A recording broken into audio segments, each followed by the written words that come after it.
James West here reporting from Houston, Texas for Climate Desk. Now, one of the biggest uncertainties in climate science right now is the role of clouds. What better way to work that part out than flying right through them? That's what NASA scientists aboard this airplane think. Welcome to NASA's biggest airborne laboratory. You're coming with us today on an 8-hour NASA flight mission. When you read these big IPCC climate assessments, what's the biggest uncertainty? There's two, right? The role of aerosols and clouds. Clouds is probably bigger than aerosols. That is a piece of a puzzle that right now we are missing. You can't get the models right if you don't understand the chemistry and the process. Now we're being told we've got to get on. The doors are about to shut, so let's go aboard.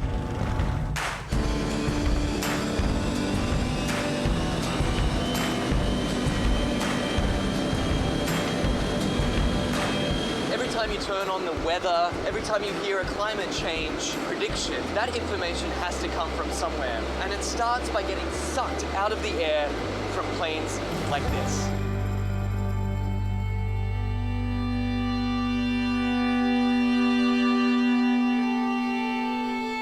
So this mission is to particularly try to understand the emissions from the surface, so mostly biogenic emissions, so from trees and other plants. Right now we're flying to our very first part of this experiment on the DC-8. Over Arkansas, there's a particularly pungent bouquet of emissions that scientists are interested in measuring. Well, these emissions lead to both aerosols and to molecules that both destroy and create ozone. So these are very important things to understand for climate studies. How it will manifest itself, it will be in more accurate and more reliable predictions. So what we're doing is taking a series of flyovers, each at a different level of the atmosphere, scooping up those emissions, testing them, and hopefully scientists are going to see exactly what's in this column of air all the way up. The data that we collect in one flight can keep busy 60 scientists and students for 3 years, 4 years. We're still studying data from data collected 20 years ago. In fact, this particular mission today is its most heavily equipped in its nearly 30 years of service. Each one of these consoles here is a specially equipped scientific instrument designed to collect all sorts of different data in real time. And this instrument here tracks the sun. We're looking at mist chambers. They're used to strip soluble gases. This black line is the CO2. It's about 390 ppm right now. We're putting these filters in the bags that we've got the aerosols that we trapped out of a certain amount of air. And so we're sampling up here about 150 liters a minute. That ultimately flows back into the operational models. It flows back into what goes on TV every day. Anyway, I got to get this sample going. You do it. It's a busy man at work. We can't let him rest.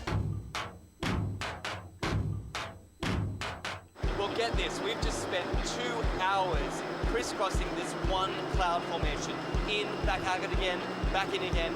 Then they grow, and we track them as long as we can, and then we let it go.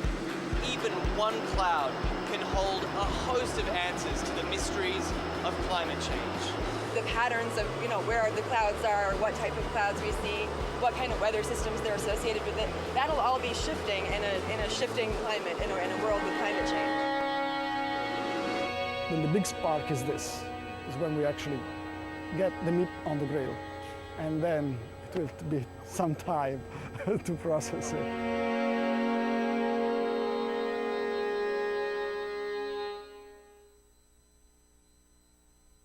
What the frack? What the frack? What the frack? What the frack? President Obama, are you fracking kidding me? Reopen the EPA studies. In Texas, Wyoming, and Pennsylvania. Fracking pollutes our oceans. Fracking poisons our water. Fracking makes climate change worse. Fracking relies on toxic chemicals that cause cancer. Ban fracking now. Ban fracking now. Go on.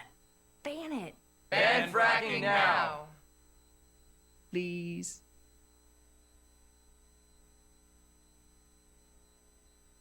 Hey, Free Speech TV world, it's Mama and the Mooks here at the Stephanie Miller Show. Hello. Good morning. You know, Seinfeld was about nothing. I think the Stephanie Miller Show is about everything. A little bit isn't it? everything. Yeah, a It's little bit. kind of everything like thrown into a blender and we hit frappe. Right. With wine poured in. Right. Senators, fart jokes, politics, pop culture, entertainment. Drinking. Drinking. Random stray thoughts. It's what all the hip kids are talking about. Yep. We have the smartest, funniest people in the country on this show, do we not? We absolutely do. Right? And our sexy liberal army of callers call in every day to tell us all about it. There you go. And some right-wingers that Travis particularly enjoys talking to. They're my favorites. Okay. You can watch us every weekday from 9 to noon Eastern or 6 to 9 Pacific, which is really early. But we still, we try to, we're still pulling in people like Rob Reiner, Lily Tomlin, Frangela, you name it. You can only get it here at the Stephanie Miller Show. Mama, Mooks, fancy celebrities. And everything. And fart jokes. Free Speech TV.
I grew up in the housing projects of Cleveland.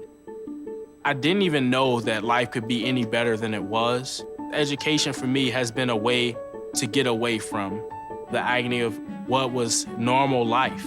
I want to be able to impact the community, not just look back on where I came from, but to reach back to where I came from and pull some people up with me. My name is David, and I am your dividend.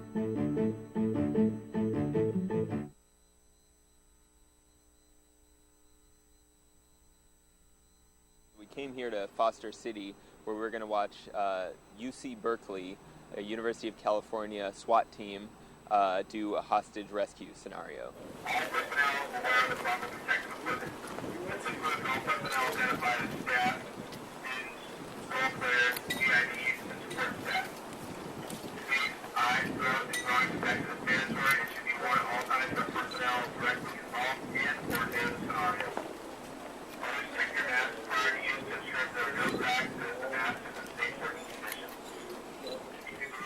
Should I put the water in there now? Yeah, go ahead. This is like some kind of chemical agent? Yeah.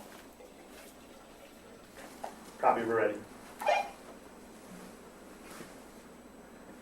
I'm gonna get shot. I already know it, dude.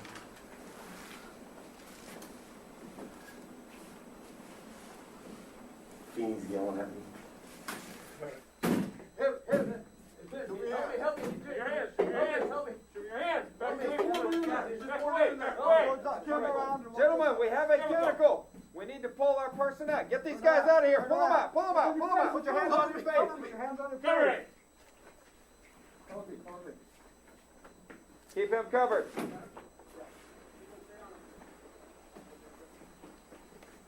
Your head up. He's got a shotgun back there. That's all right. Keep his hands up where we can. Hands on your face. Hands on your face. On your face. Someone cover me. I got a holster up, dude. Okay, pull him around the corner. Pick him up. Get him out of the building. Quickly. We've got this. Let's get that guy out of there. You, come towards us. Keep your hands on your face. Turn around. Face away from us. Back towards us. Quickly. Back up towards me. Quickly. Pull him out of the room. We're exfilling, Billy? Yes, we are exfilling. It's actually around 92, 94. There was an attack on the Chancellor at the at his residence, which is on campus. And we realized at the time that we didn't have any resources to deal with that kind of threat when it took place. So, and I think about 15 years before, they had some kind of semblance of a SWAT team. So they regenerated the idea of activating a SWAT team. And then since then, you guys have kind of branched out to doing what kind of stuff? Well, since then, we train for everything. We train for every eventuality, barricaded subjects. Like I said, most of what we do is high-risk warrants.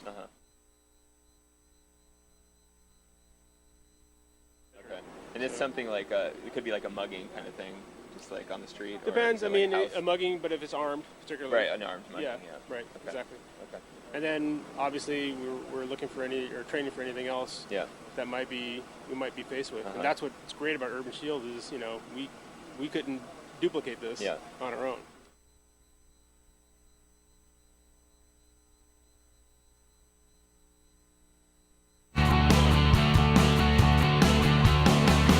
Broadcasting around the nation, on your radio, on your TV, and online. This is the Bill Press Show. Oh, boy. Here we are on a Monday, August 17. It is the Bill Press Show. Good morning, everybody. I am not Bill Press. I am Peter Ogburn, sitting in for Bill Press today. Look at this crew. Good God. Boy, oh boy, do you have a show on tap today. Can you believe it came to this? I can't believe we finally got here, right? Like, we've made it to this point in the program. Monday, August 17th, it is the Bill Press Show. Boy, you can listen however, so many different ways you can get the show. All right, first of all, you get your iHeartRadio app. You got your TuneIn app on the Progressive Voices channel. You can stream the show at BillPressShow.com. You can stream video at YouTube.com/TawkrTV, TAWKR TV. If you have the YouTubes there, you can watch it on your phone, your iPad, your computer, whatever you want to do. If you have DirecTV or Dish Network or one of those fancy Roku boxes, you can watch us on DirecTV or Dish Network on Free Speech TV. Free Speech TV. So many different ways you can reach out and touch the show. 866-55-PRESS is our phone number. We are tweeting at BP Show. I am tweeting at Peter Ogburn. And, of course, our website is BillPressShow.com. What else do you want? Give you everything you need. So here's the deal. Bill is out this week on a long-scheduled vacation. Elisa Murphy is also out this week on a vacation. So that left me, that left Jamie. That's me. And that left Sip. Right? So we can't just do the show with just the three of us in our normal roles. So what we have for you today, ladies and gentlemen, is a very special program in which I am going to host, for the first time ever, Jamie Benson, who normally, associate producer on the show, is the one answering your phone calls at 866-55-PRESS. We're letting him run the board today. Who okayed that? If you're watching on DirecTV or Dish TV, you can see my whole upper torso now. Previously, you can only see my hand when I waved. Not just your hand. So this is what I look like. You have. This Thank you. This is him in all of his glory. Well, from the waist up. Yeah.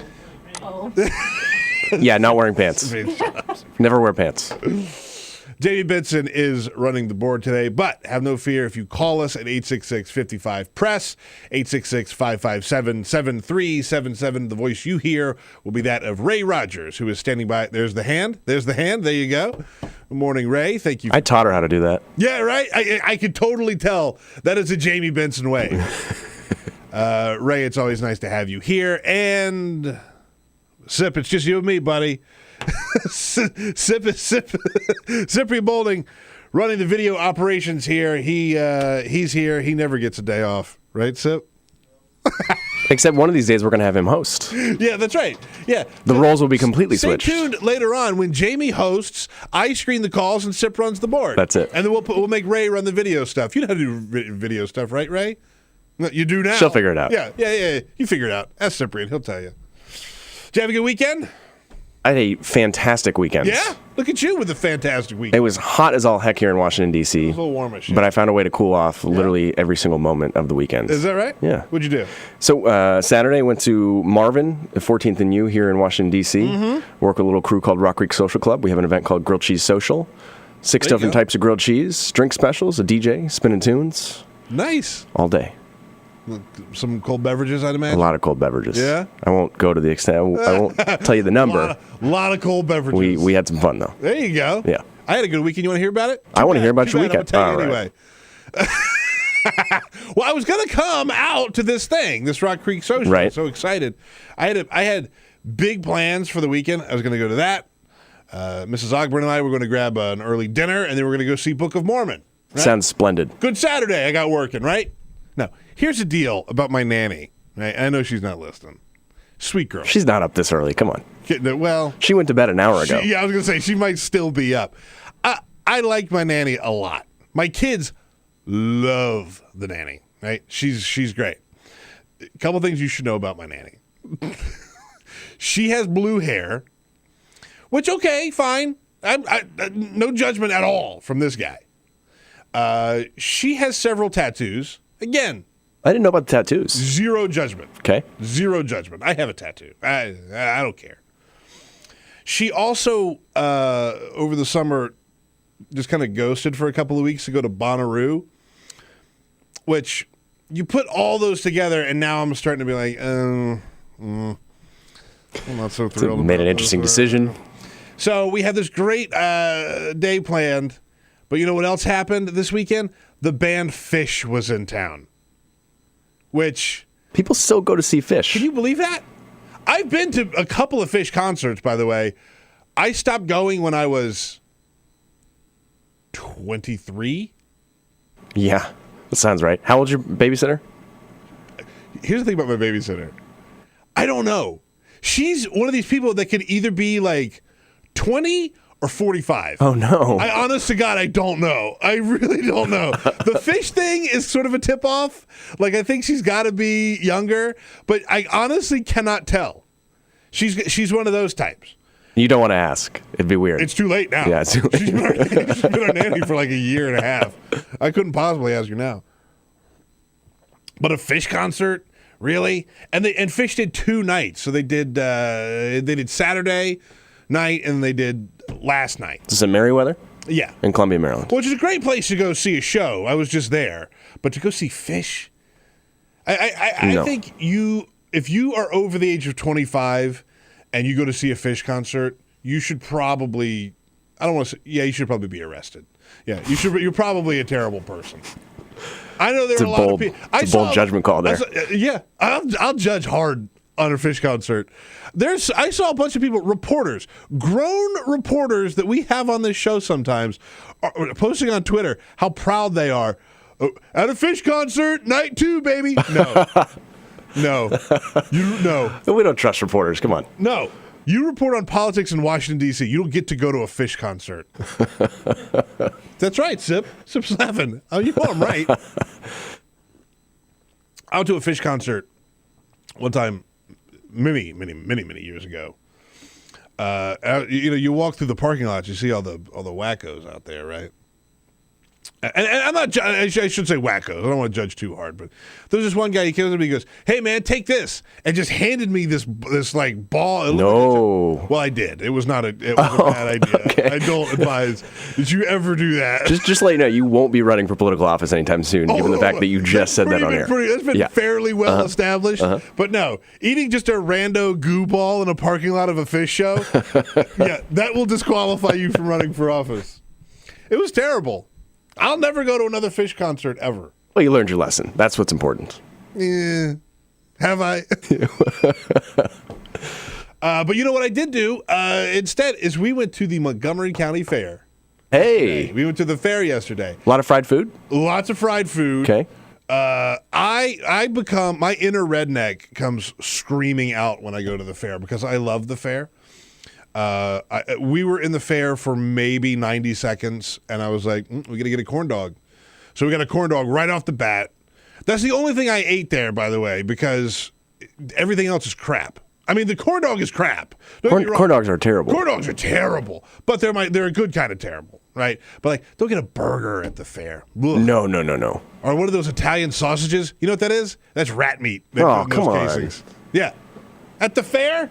I'm looking forward to going to a fair in the fall, and you just ruined it for me. Go to the fair. All right. Fair. Don't get the sausage. I'll get fried dough. We'll leave it at that. Fried dough. I'll eat a meal before I go, and then I'll have fried dough for dessert. Are you an elephant ear man or are you a funnel cake man? Funnel cake man. Get out of here. All right. I'm an elephant ear man. I ride or die for the elephant ear. Noted. Funnel cake. Noted. But here's my takeaway from the fair yesterday. We're in line. I always tell the kids we're not going to ride a bunch of the rides because they're put together by carny meth heads. We're not going to go on anything that does like a loop de loop. The thing's held together with like chewing gum and staples. Yep. So they're in line for this thing. I don't even know what it's called, but it's one of those Johns where you sit in and it does like a clock, right? You're sitting in and it just goes woo, around in a circle. You don't go upside down, but it just takes you. Sure. I don't know what that's called either, like a whirly teacup one of those thingy. Whirly things. Yeah. Mm-hmm. So we're in line, and I'm not going to ride this. I'm waiting with the kids to go get on the thing. The kids are all excited. We're sitting there, we're waiting. I'm like, Jesus Christ, it's taking forever. So I go up there. Somebody had puked. Oh, no. Let me tell you something about the protocol for when someone pukes on one of these things. So this poor guy, runs this ride. There's a hose readily available, by the way, which tells you everything you need to know about this stupid ride. Right? Like they know that at any given moment you got a situation. When I was working at Disney World, they used to call those protein spills. Hold up, you worked at Disney World? That's right. For how long? Like 6-7 months. Okay. You enjoy it? Oh, I hated it. That was the worst thing in the world, it was wasn't terrible. it? Yeah. I was a character. No. Yeah, I was the goofy character. Because of my height, there's a whole category for tall people that's the goofy character. Sure. But then it was so bad, I quit that job, but then they moved me. I was a Jungle Cruise skipper for a couple years. So were you ever humiliated? Like, did kids ask you to do embarrassing things? Every single day. Oh, my goodness. It's the worst. And that hot Florida dank. Yeah, no, I don't want any part of that. We used to call them protein spills. So here's what happens when someone pukes on a ride.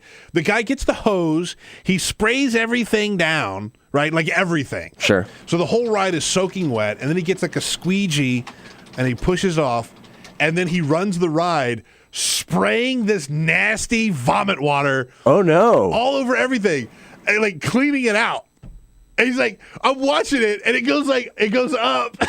So it's like a literal spin cycle. It's like a spin cycle. Yeah. It's a spin cycle. That's kind of smart. Dude, it's so gross. I said, we're not riding this ride, and we didn't ride it. We were done.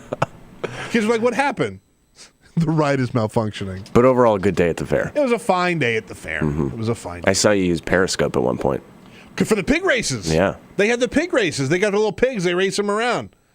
I'm telling you, man, I go full redneck at these things. I love it. I gotta come. Is it done now? Is it over? No, this was the first weekend. It's got like another, at least another week. Maybe I think I'll it's go. like 2 weeks. Maybe I'll go. You come up. I'll take you out for some fair fun. All right. Everybody. I gotta eat a corn dog though. We're getting corn dogs. I'll have a corn dog. I love how they ask you, do you want a small or a large? Did you know that corn dogs come in sizes? You can supersize That's ridiculous. Your corn dog. I got a small because my wife was there. That's why. If she wasn't, I would have gotten a large. I would have gotten a large. Yeah, and my kids were there. I couldn't they'll all have smalls and I'll have a large. Anyway, let's talk about some serious stuff here. Because what a weekend we had for politics. Iowa, all the news out of Iowa. All these candidates have to go out to Iowa of all places. Ugh. You see these shots of Iowa, these people out there, the cornfields and farmlands of Iowa, and these people act like they're the most important voters in the country. Everybody has to go out there and kiss their ass out in Iowa of all places. Oh, man. Well, there's a lot of audio out of there. I want to get into some of this stuff because there's a very interesting story developing on the Democratic side because we have had Hillary Clinton has been the front runner for the longest time, even before she announced she was running. We've seen some momentum from Bernie Sanders. And we've seen Hillary doing not as great as I think she would like. So this idea has been brewing the storyline has been brewing of Joe Biden. Joe Biden. Could Joe Biden possibly get in? I want to park on Hillary for just a second, because you wonder, like, why isn't Hillary doing so great? Why are people having problems with Hillary? Why are people sort of looking at Bernie so hard instead of Hillary? Hillary finally, by the way, over the weekend, confronted this email situation head on. She talked about it while she was on the stump. I never sent classified material on my email, and I never received any that was marked classified. All right. Well, we will find out, because the Justice Department has it now. She goes on. I used a single account for convenience. Obviously, these years later, it doesn't look so convenient. Make no mistake, this is a problem. Now, I'm not one of these people on Fox News who's going to run around and tell you that this is the biggest problem in the world and this is going to kill her campaign and she doesn't stand a chance. As Donald Trump said over the weekend, said it's going to be a miracle if she continues because of this. I'm not quite that, I don't feel that strong about it, but I do think it's a problem. Enter the Biden. Joe Biden has been in South Carolina sort of talking about whether or not he is going to run for president. And one idea that's cropped up in the media, which means it came from Biden's people, is running for president, but only running for one term. It's controversial. It's controversial. It's interesting. Like, I don't know that I've been alive when someone, a president or a candidate, floated that idea. But they think that they could they see how well Bernie's doing against Hillary, and they see how Hillary is doing, and they think that there's an opening for Biden.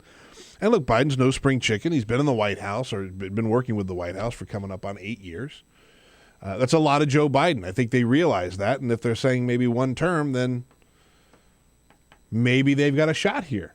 866-55-PRESS is our phone number, 866-557-7377.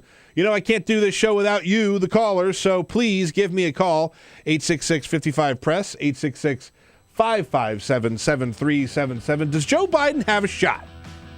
Can Joe Biden beat Hillary Clinton? And does it help him if he runs for just one term? 866-55-PRESS. My name is Peter Ogburn. I'm sitting in for Bill Press today. Very quick break. We will be right back. Connect with The Bill Press Show on Twitter. Follow us at BP Show and tweet using the hashtag WatchingBP. This is The Bill Press Show.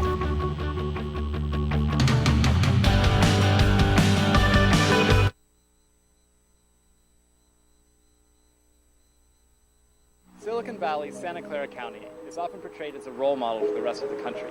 The county has some of the highest salaries and most expensive real estate in America, thanks in large part to the phenomenal success of tech companies such as Google, Yahoo, Intel, Adobe, and of course Apple, the nation's wealthiest and most profitable company. But Santa Clara County also has a more unseemly distinction. I'm standing near downtown San Jose, inside what is by some accounts the largest homeless encampment in America. The Jungle, as it's known, occupies a 65-acre stretch of creek where about 300 people live in makeshift structures. It's less of a homeless encampment than a full-blown shantytown.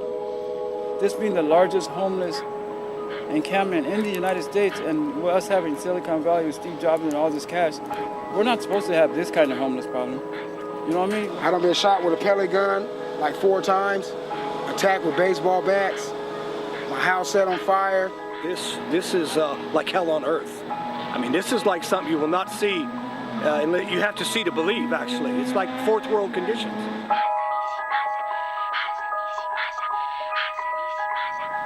Hi, have you ever heard of a place called the Jungle?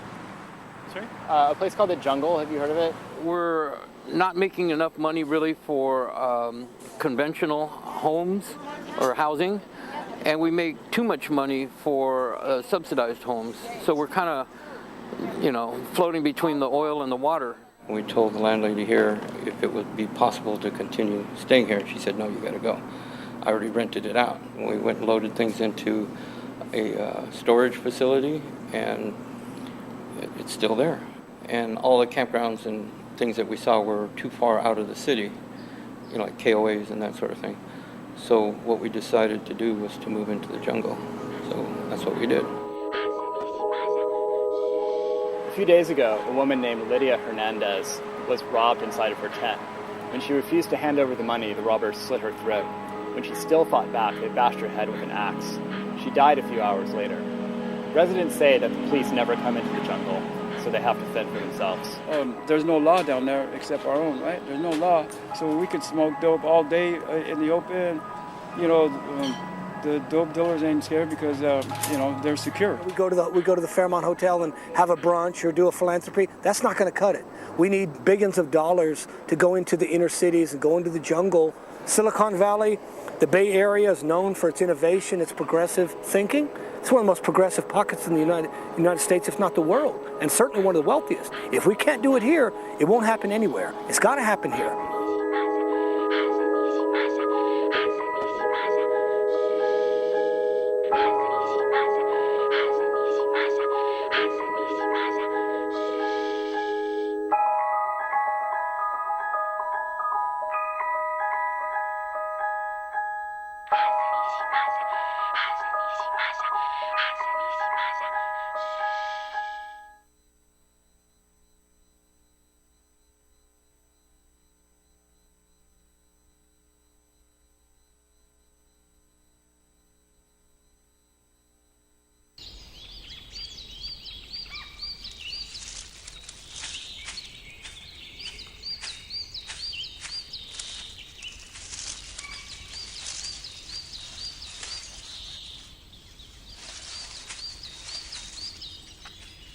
At Earth Justice, we defend the environment in the courtroom.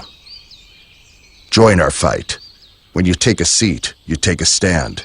Earth Justice, because the Earth needs a good lawyer.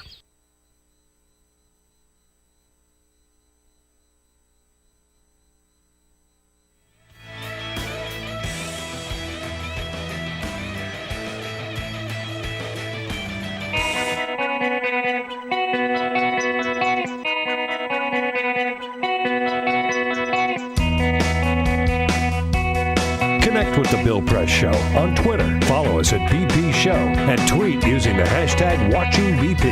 This is The Bill Press Show. Yes, it is The Bill Press Show. My name is Peter Ogren, sitting in for Bill Press today on this Monday, August 17. We're talking about the race for the White House. Huge dramatic news. Does Joe Biden have a shot? That's a question I pose to you at 866-55-PRESS. Paul in Lucerne, California. Hit it quickly, Paul. What's your take? Hello, Paul. All right, Paul. House the first debate. Oh, there he is. What? Repeat that, Paul. Bernie Sanders is going to clean house on the first debate. He will be a household name after that.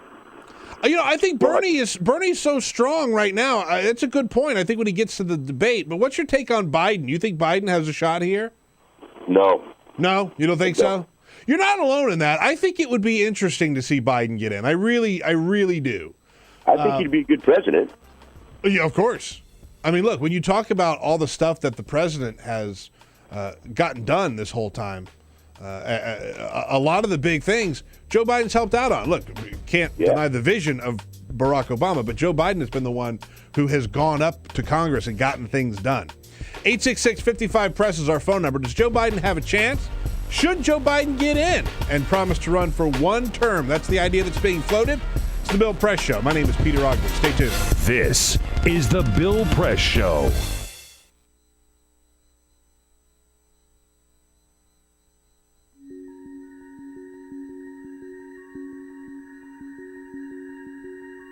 The world is coming to an end.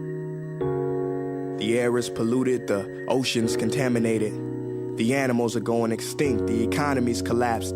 Education is shot, police are corrupt. Intelligence is shunned and ignorance rewarded. The people are depressed and angry. We can't live with each other and we can't live with ourselves, so everyone's medicated.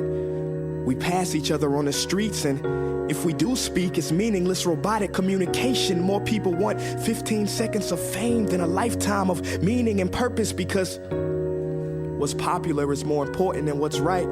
Ratings are more important than the truth. Our government builds twice as many prisons than schools. It's easier to find a Big Mac than an apple. And when you find the apple, it's been genetically processed and modified. Presidents lie, politicians trick us. Race is still an issue, and so is religion. Your God doesn't exist. My God does, and he is all-loving. If you disagree with me, I'll kill you. Or even worse, argue you to death. 92% of songs on the radio are about sex. Kids don't play tag, they play twerk videos. The average person watches 5 hours of television a day, and it's more violence on the screen than ever before. Technology has given us everything we could ever want, and at the same time stolen everything we really need. Pride is at an all-time high, humility an all-time low. Everybody knows everything, everybody's going somewhere, ignoring someone, blaming somebody. Not many human beings left anymore, a lot of human doings, plenty of human lingerings in the past, not many human beings. Money is still the root of all evil, yet we tell our kids, don't get that degree, the jobs don't pay enough. Good deeds are only done when there's a profit margin. Videos of the misfortunes of others go viral. We laugh and share them with our friends to laugh with us. Our role models today, 60 years ago, would have been examples of what not to be. There are states where people can legally be discriminated against because they were born a certain way. Companies invest millions of dollars hiring specialists to make little girls feel like they need makeup to be beautiful, permanently lowering their self-esteem because they will never be pretty enough to meet those impossible standards. Corporations tell us, buy, get this, get that. You must keep up, you must fit in. This will make you happy, but it never does for long. So what can we do in the face of all this madness and chaos? What is the solution? We can love. Not the love you hear in your favorite song on the radio. I mean real love, true love, boundless love. You can love each other from the moment we wake up to the moment we go to bed. Perform an act of kindness because that is contagious. We can be mindful during every interaction, planting seeds of goodness, showing a little more compassion than usual. We can forgive because 300 years from now, will that grudge you hold against your friend, your mother, your father have been worth it? Instead of trying to change others, we can change ourselves. We can change our hearts. We've been sold lies, brainwashed by our leaders and those we trust, and not recognize our brothers and sisters and to exhibit anger, hatred, and cruelty. But once we truly love, we will meet anger with sympathy, hatred with compassion, cruelty with kindness. Love is the most powerful weapon on the face of the earth. Robert Kennedy once said that few will have the greatness to be in history, but each of us can work to change a small portion of events, and in the total of all those acts will be written the history of a generation. So yes, the world is coming to an end, and the path towards a new beginning starts within you.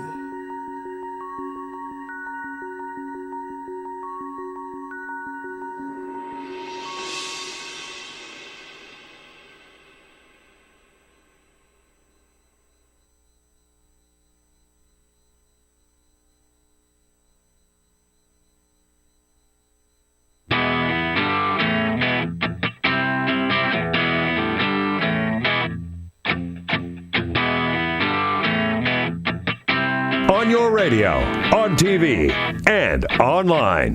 This is The Bill Press Show. Yes, it is. The Bill Press Show. My name is Peter Ogburn, sitting in for Bill Press today, Monday, August 17. Bill is out for the week on vacation, and we have a cavalcade of network stars here to assist you and host the show all week long. But you're stuck with me for today. Of course, running the board is Jamie Benson. How's he doing out there, folks? Let him know how he's doing. Doing a good job on the board for the first time, everybody. We're talking all kinds of stuff today. It was a newsy weekend, man. One of these things that keeps popping up is this Biden. Will he or won't he? Will Biden get in? And this latest idea that's being floated is Biden saying he's going to run for president, but only running for one term. One term. Because... let's be honest. We need to admit this as progressives. Hillary Clinton not running the greatest campaign in the world. I know it's early. I know there's a lot of time, but it's not the greatest campaign in the world. Okay? So there has been some opening here. This is why Bernie is doing so well. So does Joe Biden have a shot? 866 55 Press. Should he get in, or would that hurt Hillary Clinton? 866-557-7377. We got Tom up in Boston. Tom, what's happening? Hey, Pete, how are you, man? I'm doing well, Tom. Good. Good to see you in the captain's chair. Hey, thanks, buddy. I appreciate you tuning in.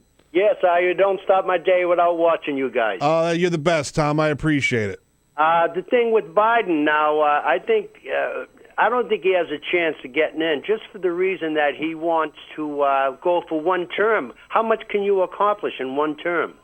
That's a good point. Like, here's the other thing that we got to consider here, Tom. Biden, I could see him running for one term and sort of running on this idea that he's going to continue on some of the work that Barack Obama started that he hasn't been able to get finished, right? And then that, to me, is the only way that the one-term thing makes sense. But I would not be surprised if Biden says he's running for one term and then, we're doing so well, let's go for another one, right? Like, that's not unheard of. And I think he could easily get away with that in politics. But I appreciate the call, Tom. Always good stuff. Still taking your calls on Biden and whether or not he should get in and whether or not he would hurt Hillary if he did get in.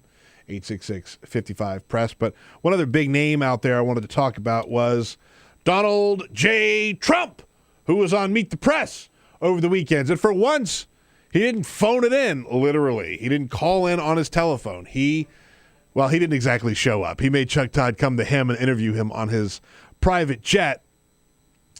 It's a fascinating interview. I know we can't really get into the visual aspect of it here on this program, but it's funny how much Trump obsesses on power. On being grandiose at all times. Control. Yeah, and grandiose. He very much tries to position himself as some sort of royalty, American royalty. Right? So he's on his plane, and Chuck Todd is in there with him, and Trump seems to have the higher ground over Chuck from a physical standpoint. He's like higher over him, and it's lots of pointing, very aggressive body movements, right? Like he's a very aggro guy.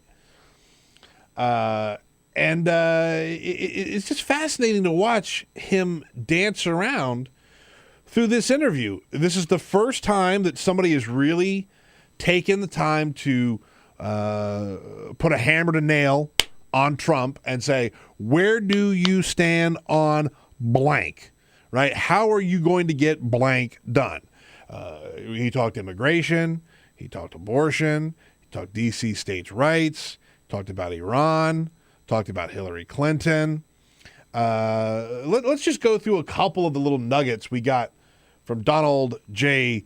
Trump when he talked about immigration. And he thinks we should just get all undocumented immigrants out of the country, ship them all out. But he wants to keep them together.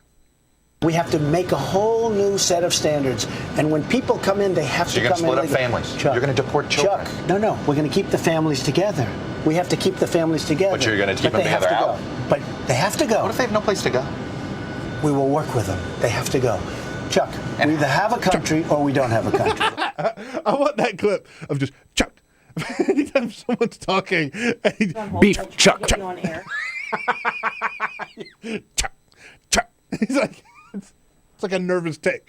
But again, you can hear the power struggle going on there, right? Like the Chuck, as Chuck's trying to ask the question and him sort of bullying. So that's his take on immigration. All right. First of all, build a wall, a big giant wall, and then we got to ship everybody out. But let's keep the families together. He also talked about abortion and Planned Parenthood. He waded into that whole world where he talks about abortion. Should some form of abortion always be legal? Well, to me, I have exceptions. Rape, incest, if the mother is going to die. And Ronald Reagan had those same exceptions, and many Republicans have those same exceptions. Yeah. So Trump has a great way of throwing things in the Republicans' face, right? Like, he's the leading candidate for the Republican nomination on any poll you look at. And he can talk about abortion in that way. It's kind of amazing. But then he also talked about the idea of shutting down the government over Planned Parenthood, which, as we've discussed many, many times on this show, is a lot more than just abortions. But Trump waded into those waters. Well, would you shut down the government over this dispute? I would not fund if they're doing abortions. But as you know, there could be a stalemate in Congress. Is it worth shutting down the government over? It's something I'd have to think about, to be honest with you. I don't want to give a hard and fast answer to that. It bothers me greatly that they're doing the abortions. Now, that is actually a very telling clip about Donald J. Trump. Because when was the last time you saw a politician go out there and say, I'm not sure. I don't know. I need to think about that a little bit. I'm not saying that he's on the right side of any of these issues. But it is I do kind of see the freshness and the appeal of someone, a politician, who will go on Meet the Press and say, I don't know, I got to think about that a little bit. That's interesting to me. That's interesting. And also, this is just classic Trump trumping it up. He was asked, if you're president, you are commander-in-chief. Where would you get your military advice? Where are you getting your military advice now? Well, I watch the shows. Oh, good. Oh, good. Well, he watches the shows. Okay. Good. Great. Wonderful. Grand. I guess anybody who watches Meet the Press could be commander-in-chief. Hey, Jamie, grab that one other clip where he talks about Hillary and the emails, because the email thing is a problem, I admit, and we have to talk about how that is a problem. But we also don't have to blow it out of proportion the way that Donald Trump did when he talked about it. I'm the one person that's going to beat her. Now, I think she may not be able to run, to be honest, because this whole email thing is a horrible thing. General Petraeus, his life has been destroyed 5% of what she did. So assuming she's able to run, which would be absolutely, to me, a miracle at this point, I will beat her. If she runs, which would be a miracle. That is the Trumpiest thing. I mean, she is the front runner. Bernie Sanders has got some traction, but by no means is he a powerhouse compared to Hillary Clinton. If she runs, which would be a miracle. She's running and she's winning, dude. I love when Trump gets real Trumpy. That's my favorite. It'd be such a fun showdown, though. Dude, I have to say this, and I welcome your calls and your tweets. 866-55-PRESS is our phone number. BP at BP Show on Twitter. This whole time that we've been talking about Trump,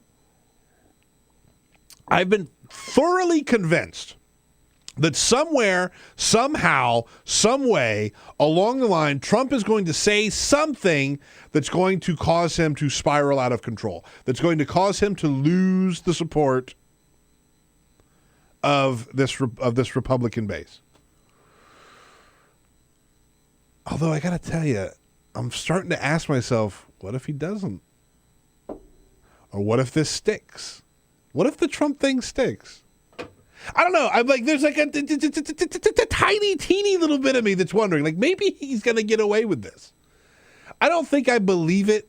I think I know that he won't. I'll put it this way. I know he won't get the nomination, but I don't believe that he won't get the nomination. Does that make sense? Completely. 43 minutes past the hour. Give me a call, 866-55-PRESS. My name is Peter Ogburn. Sitting in for Bill Press today. It is the Bill Press Show. We got lots of good show coming up. Oh, did I not mention? Stay tuned, because in the third hour of the program, we've got quite the interview. We're going to have an actual Martian, a woman who is going to be flying to Mars on Mars 1, and her husband, who's okay with it. Did I mention it's a one-way trip? Yeah. We'll be talking to them together. We'll do a little couples counseling right here on the Bill Press Show. 44 minutes past the hour. My name is Peter Ogburn, sitting in for Bill Press. Stay tuned. On your radio, on TV, and online. This is the Bill Press Show.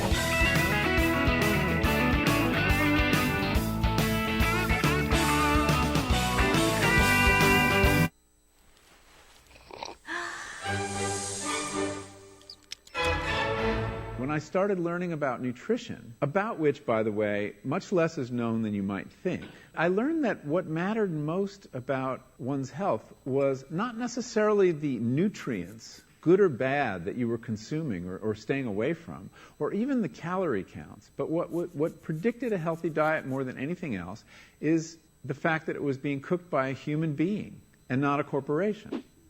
Corporations cook very differently than people do. They use vast amounts of salt, fat, and sugar, much more than you would ever use in your own cooking. And the reason they do that is those are three incredibly attractive and incredibly cheap ingredients. And when they're layered properly, as in a chip or pastries and forms of junk food, they're incredibly addictive. They really press our buttons. They activate our dopamine network, our cravings. And in fact, people in the industry, they don't talk about addiction in the food industry, even though they traffic in addiction. They talk about craveability. It's the same thing. And snackability is another term they use. It's a lovely word. And then the last point about corporate cooking that's important to understand is they cook different stuff than you do at home. What they're good at, in general, they don't cook that well, but things like chips, they cook incredibly well.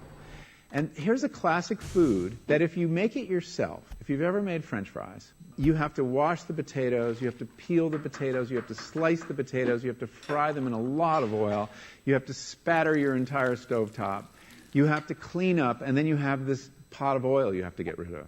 I mean, it's really difficult, and it's a pain. They're wonderful, but it's a pain. And if you make them yourself, you'll only eat them every 6 weeks, 2 months, because it's too much work. But when you let corporations cook for you, it's so simple and so inexpensive, and they're really good, that you will have them twice a day, as many people in America do. So you see the kinds of foods you end up with are these labor-intensive foods and desserts. These special occasion foods become everyday foods when we let industry cook for us. Eat anything you want, just cook it yourself.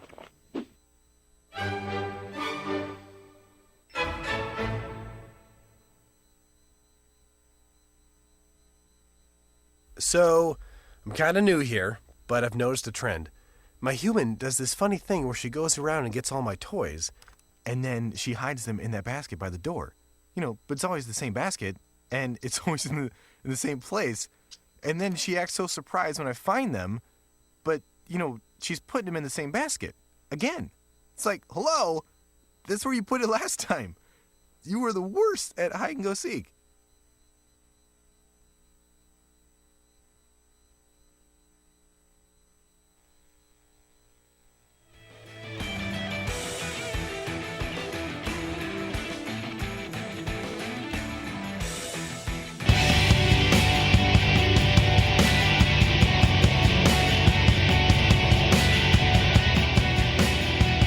Connect with The Bill Press Show on Twitter. Follow us at BP Show and tweet using the hashtag WatchingBP.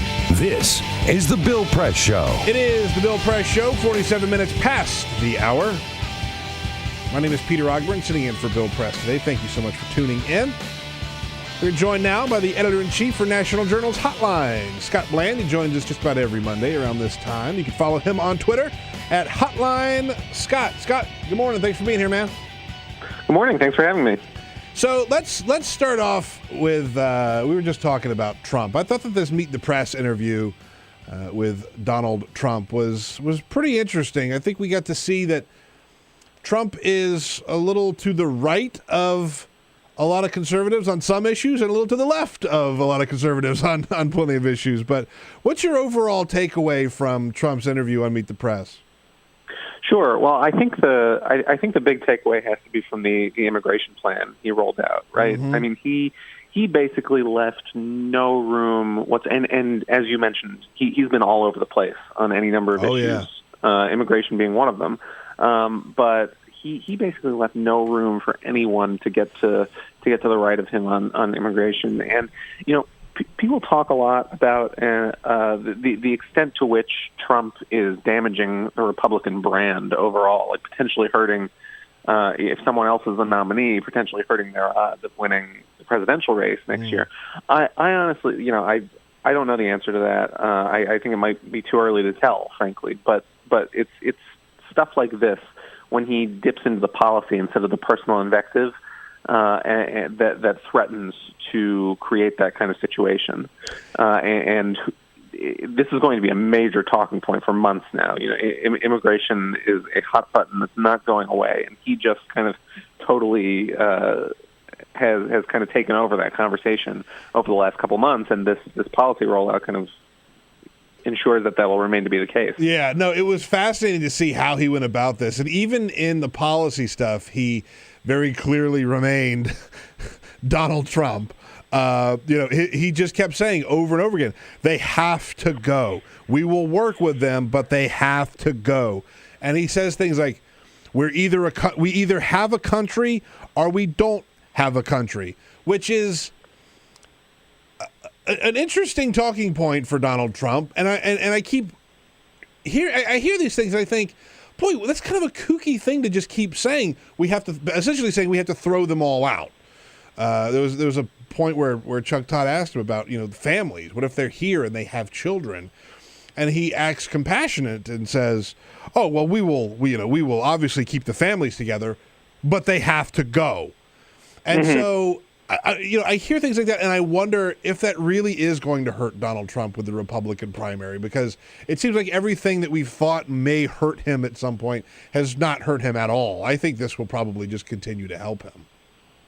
Yeah, I think until something actually starts hurting him, we should probably stop predicting that things are going to hurt him, because he's defying every single one of those predictions at this point. I mean, wouldn't it be ironic if the thing that ultimately ends up hurting him is a policy question instead of the kind of outlandish, insulting statements he's made about, a half dozen different people at this point?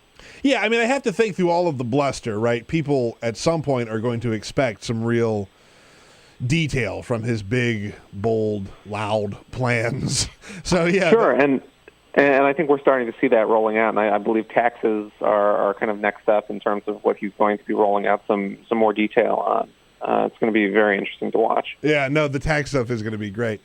I want to ask you about Joe Biden, because, Hillary Clinton is doing her thing. She's not doing as well as I think a lot of people had hoped. Bernie Sanders is doing his thing, which is a lot better than people expected. But there's a story kind of emerging about Joe Biden and whether or not he would run for president. And there's this notion that he might do it, but he might do it and say he's running for one term.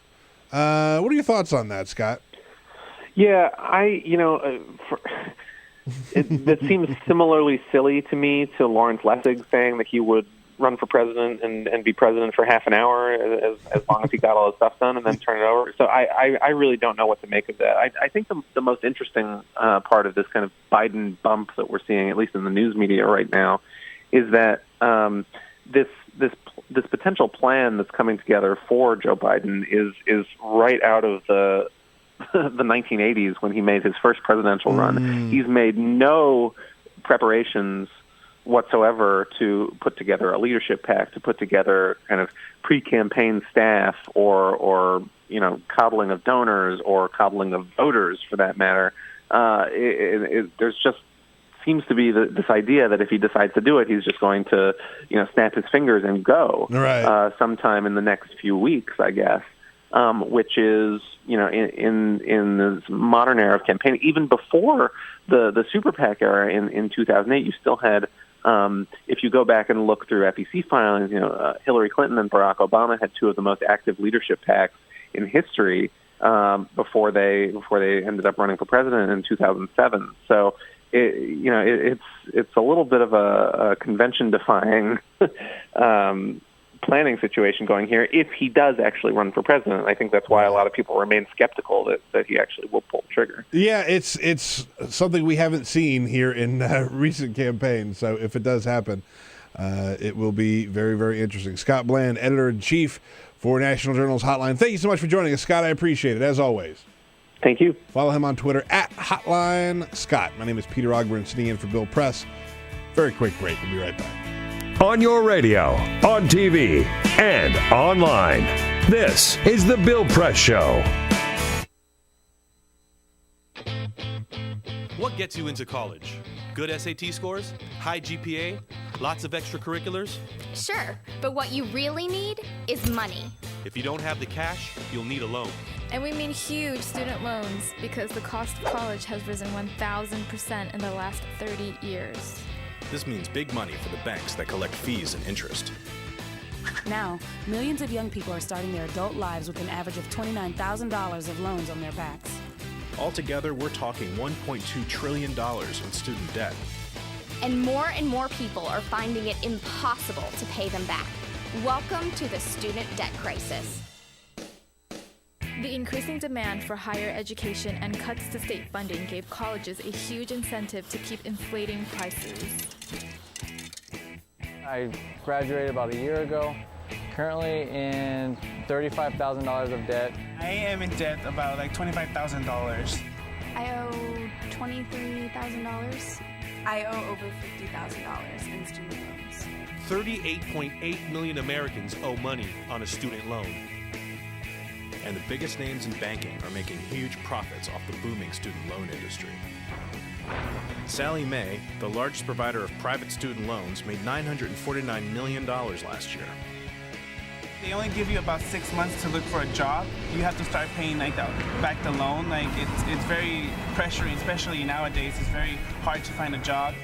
Over half of the students graduating in 2012 could not find a decent paying job. They either had low-wage jobs or unpaid internships or were unemployed altogether. So you can't make the payments. You start incurring late fees, which makes the loan even harder to pay off. And it stays with you for years, even decades. Right now, a third of the people who started repaying their loans are delinquent or in default. That's 13.7 million people, more than the populations of Chicago, New York, and San Francisco combined. Worse, it's not just the borrowers who are in trouble. Many loans require co-signers. So if the student is unable to pay, that co-signer, a father, a mother, or a grandparent, is now on the hook. Even a grandparent's Social Security benefits can be garnished to pay the loan. We should have an answer to this. If you get really behind in your car payment or your credit cards, you can file for bankruptcy. But Congress has made it nearly impossible to discharge student loans through bankruptcy.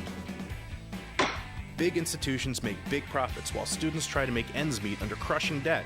Is this how we want our education system to work? The whole point of going to college is to get the career you want, but lately that's been discouraged because no one can afford school. You get a job just to pay off your student loans. We need higher education, not higher debt. Sign up to end the student debt crisis at higherednotdebt.org.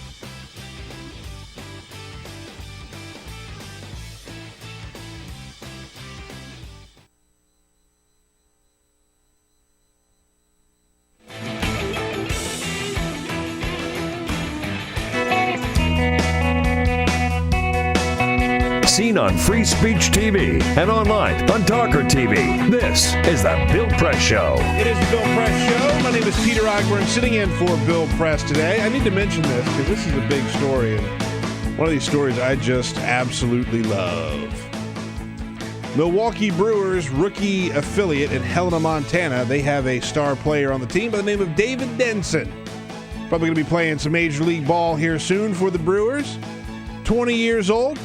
He is a young African-American and Hispanic man. Came out of the closet over the weekend. He confirmed he is a gay man. And the way that it came out is that one of his teammates used a gay slur, which is obviously not okay, but he turned around and he said, "Be careful what you say. You never know who you're saying it to."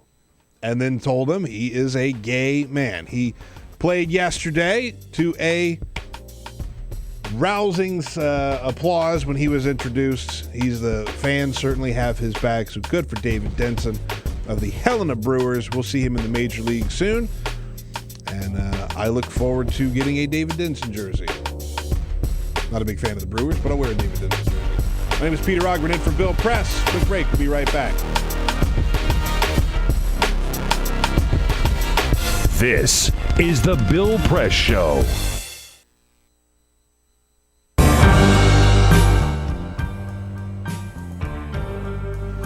Piston fan. Their slogan was, "We come to work." That's what Detroit about. That's why they used it. It's a team thing. They won 2 championships, a team. There was no star. No mayor can come in here and be a star. It's a team thing. No governor should come in here and think you can do it by yourself. It's a team thing. You got communities. They got ideas, too. The only thing wrong with Detroit, people have lost hope here. Residents, city workers, so much corruption. They lose hope. But I grew up here. I love this city. I think it can come back.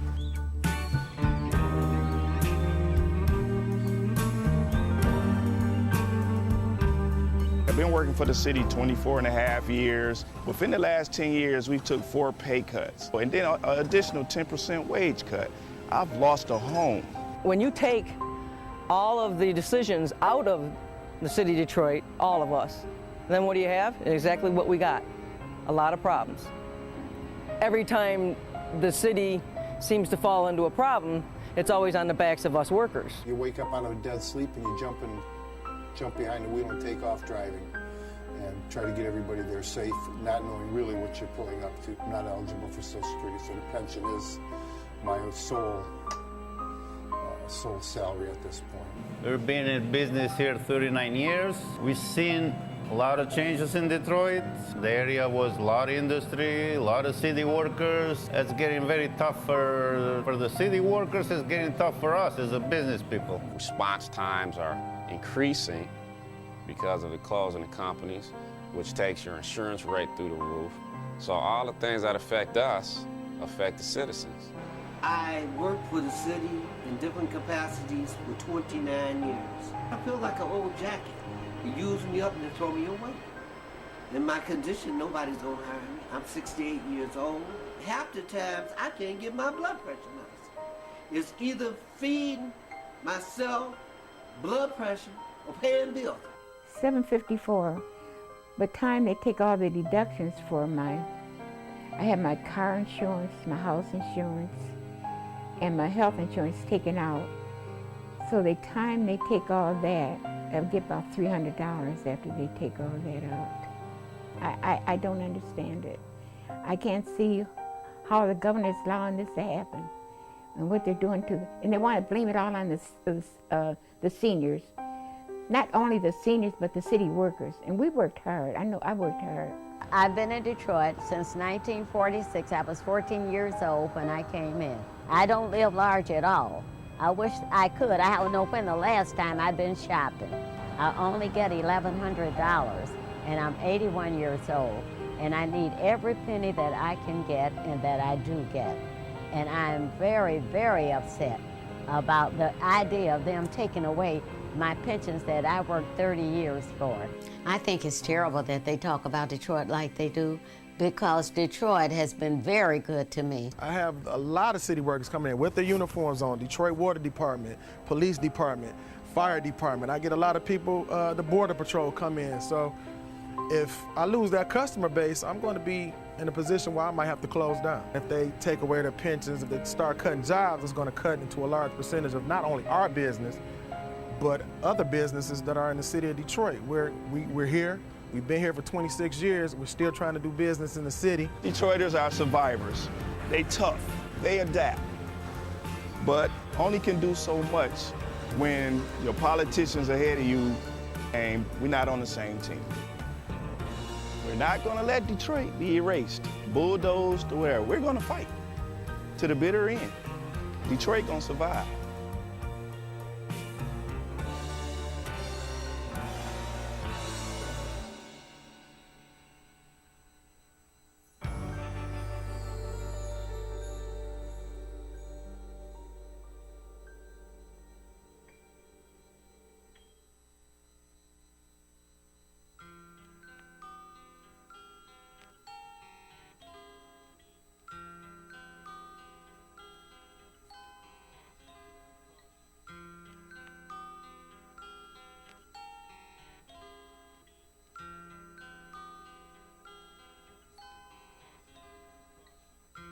Just this month, my bill was like $138. Even at one phone call a week cost me $40 to $50 every month. I am living on a fixed income of SSI, so this is really a great hardship. Families are being punished when they incarcerate their children. They incarcerate the whole family. In 2011, The Media Action Grassroots Network, Working Narratives, and Prison Legal News founded the Campaign for Prison Phone Justice, an effort to call on the FCC to address the cost of interstate phone calls. The campaign mobilized prisoners to send hundreds of letters. Advocates and families filled out postcards, met with elected officials, and signed petitions. Partnerships were formed across the political spectrum and with groups in the criminal justice, civil rights, and public interest community. The film distribution company Participant Media and director Ava DuVernay joined the fight through a social action campaign tied to the release of the feature film Middle of Nowhere. In an effort to push the FCC to act, the campaign hosted a historic rally outside of the Federal Communications Commission where for the first time, families of prisoners, elected officials, civil rights and faith leaders came together to call for an end to predatory phone rates.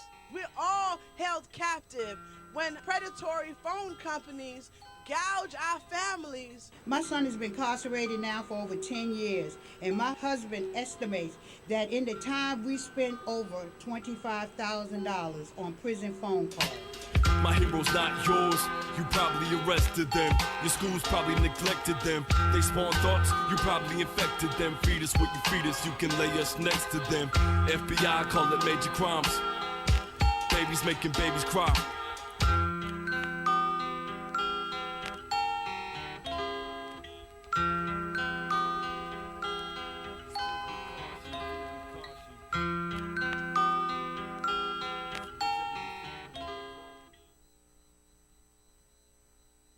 Radio, on your TV, and online. This is the Bill Press Show. I'm just looking at this footage of Trump from when he was on Meet the Press inside of his private jet. He's got like golf spikes on inside the jet. Are these like white, weird shoes? He's such an old man. He's such a rich old white guy. But he has enough money to have 2 pairs of shoes. But dude, you got the money to buy some nice shoes. Exactly. Buy some nice shoes. Switch into some loafers once you get on the plane. Right. You have some plain loafers. He's out there wearing like white old man Rockports, they look like walking shoes.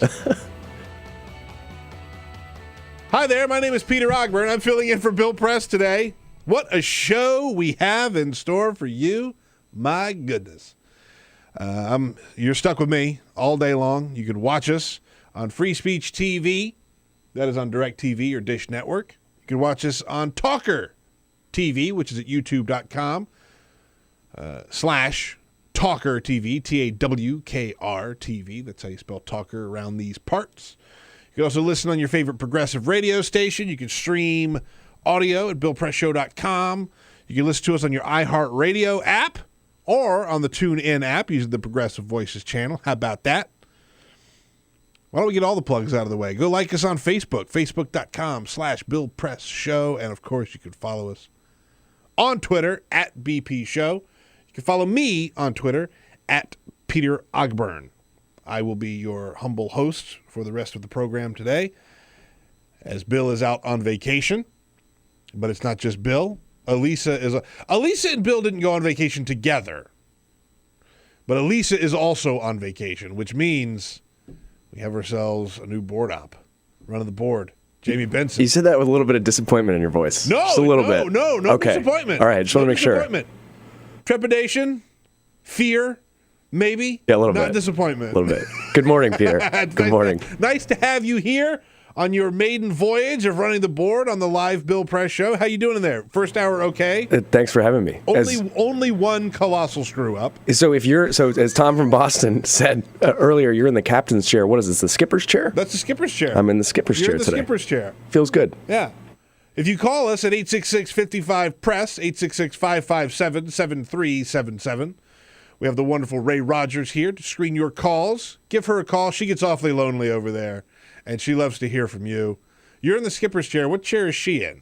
I don't know. The first mate? The Windjammer's chair. The Windjammer. The Windjammer's chair. Yeah, I like that. We'll go with that. And we are, as I mentioned, on video. And if you were watching us on video, you were doing so because of the great, great work of the one and only Cyprian Bolding, who may actually put in a full week of work this week. Wouldn't you believe it? Yeah, the first time in months. He's a jet setter. I'm jealous. Cyprian, he gets around, that guy. He was in Europe for a little while. He was out last week. He's here now. He's here this week. He's my first mate, right? If she's got the windjammer, you've got the skipper, I got the captain. Sip is my first mate. Right, Sip? Don't be no mate in here. Uh-oh, the door's open. I knew that would happen. I knew that would happen if I called out Sip. Hey, some sad news I want to get into. I don't do a lot of memorial-type radio or memorial-type TV. I just don't like it. I don't get into it. I don't find it all that interesting. But this is one we got to stop and we got to pay attention to because we lost Julian Bond over the weekend, a legendary civil rights leader, and I mean legendary. Former head of the NAACP, co-founder of the Southern Poverty Law Center, which continues to do amazing work. And I want to talk just a second. I'm not going to spend a ton of time on this, but it's really important to stop and focus on the man that Julian Bond was because, first of all, I find it remarkable that we talk about these Black Lives Matter stories. We talk about these inequality stories and stories of African Americans and the struggle in today's society, and it's really easy to forget how close we are to the civil rights movement.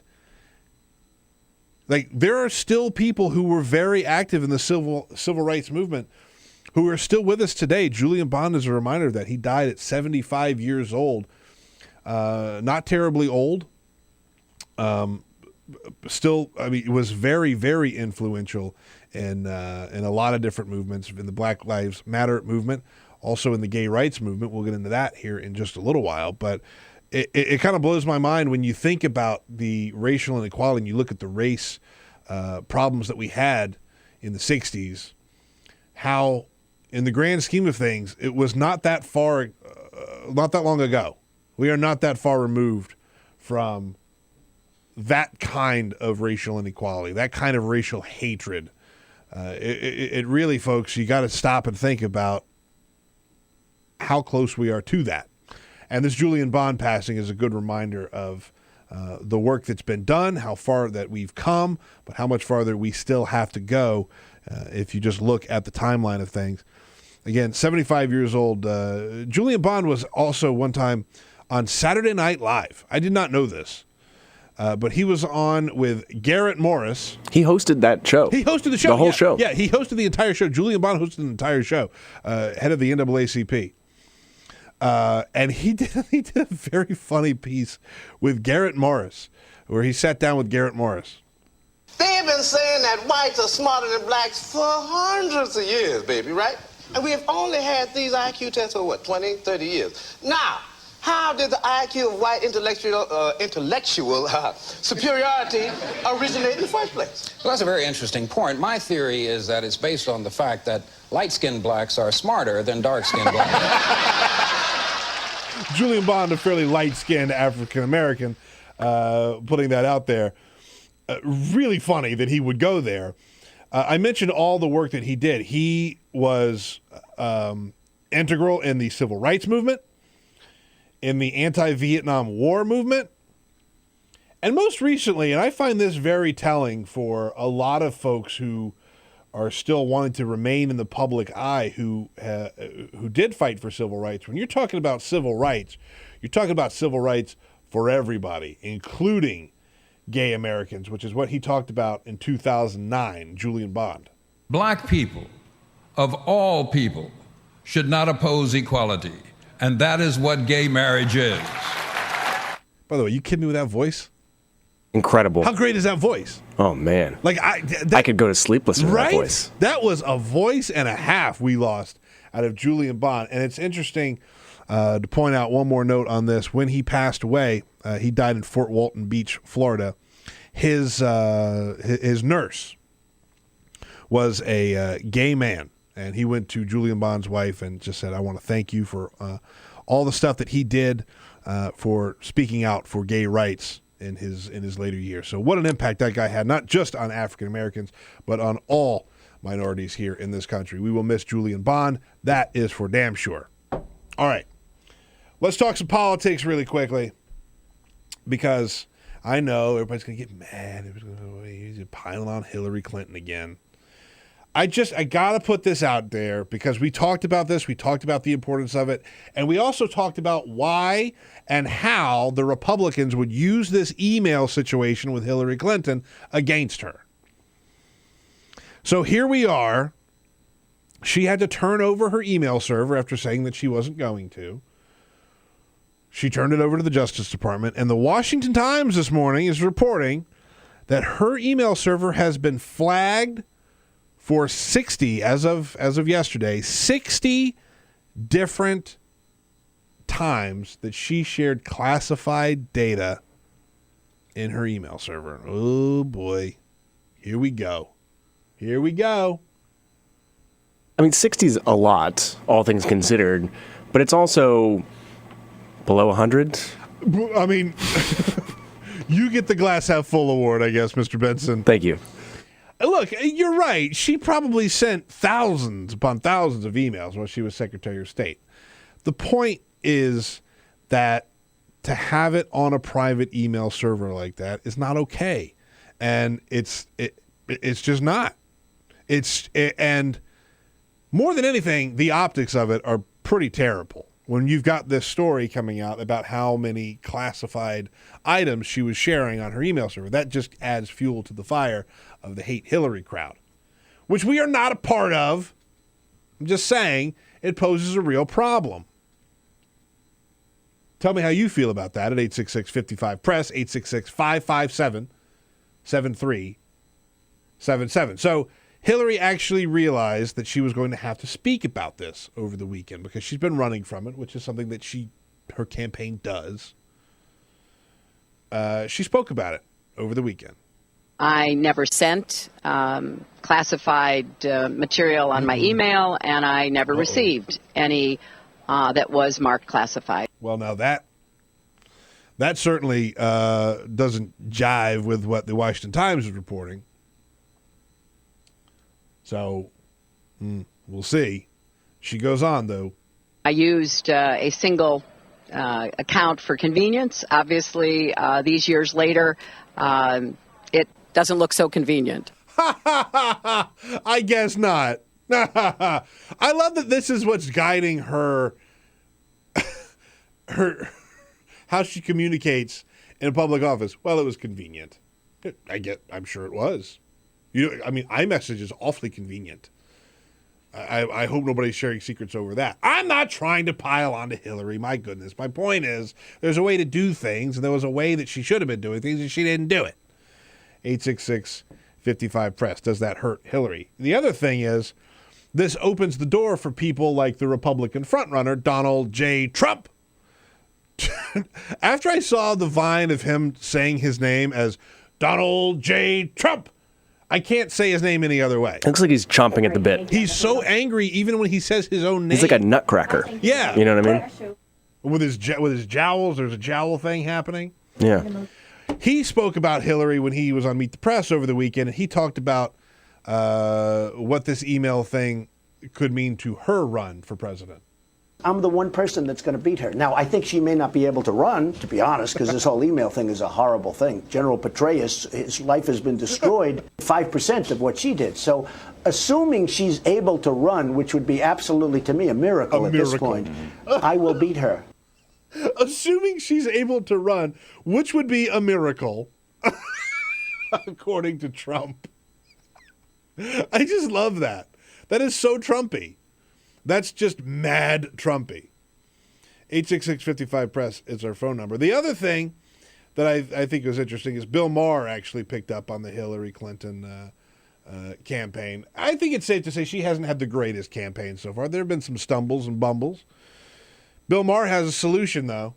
Hillary, your ace in the hole to get America back on your side is your husband, Bill Clinton.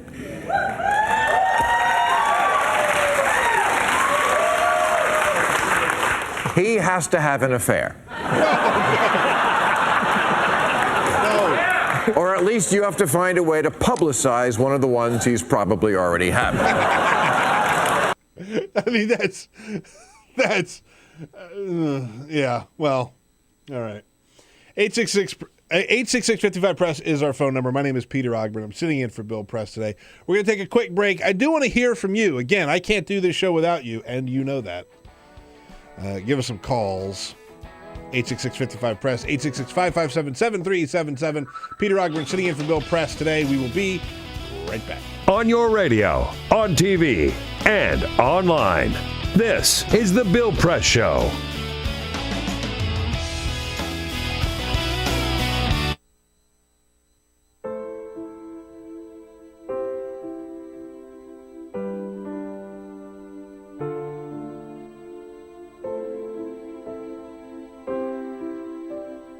I have run these canyons for 6 million years.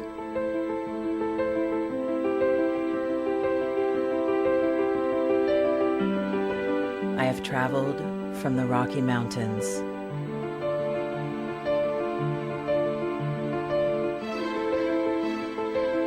to the deserts, through scorching heat and freezing cold, from the land of the dinosaurs to fields of food.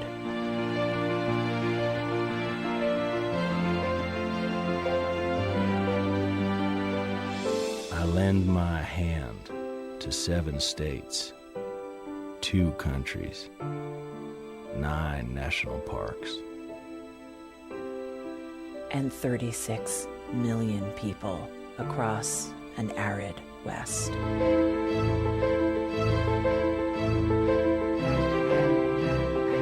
I am not the strongest or the largest, but I am the hardest working.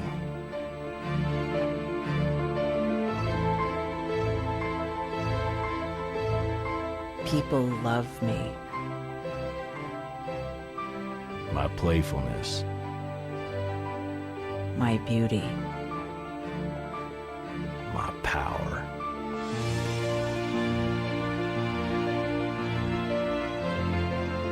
my life.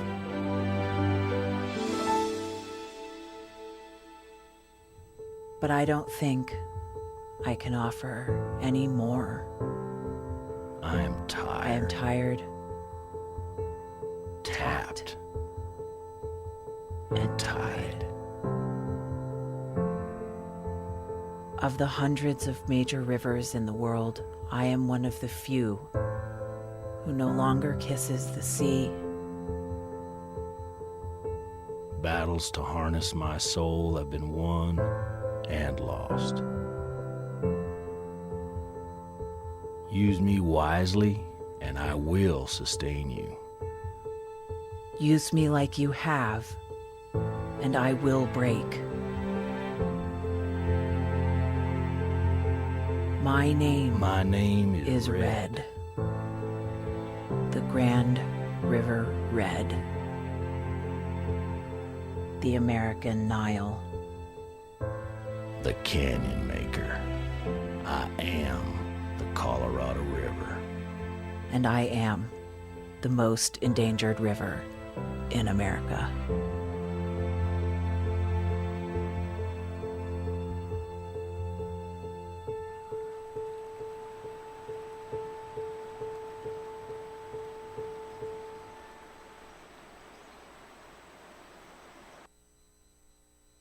So, I'm kind of new here, but I've noticed a trend. My human does this funny thing where she goes around and gets all my toys, and then she hides them in that basket by the door. You know, but it's always the same basket, and it's always in the same place. And then she acts so surprised when I find them, but, you know, she's putting them in the same basket. Again. It's like, hello? That's where you put it last time. You were the worst at hide and go seek.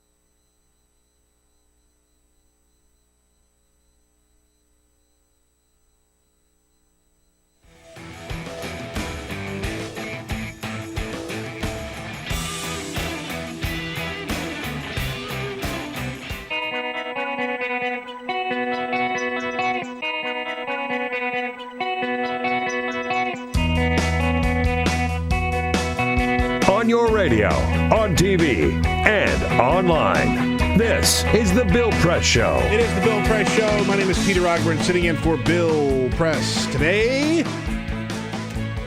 Glad you're here. Now, here we go. Everybody's mad because I mentioned the Hillary email thing. Look, I know Jeff Jones pointed out that the Washington Times is a right-wing rag. I get it. I know. They're also right about some things. And I got Kristen, our good friend Kristen, who says, where are her tweets?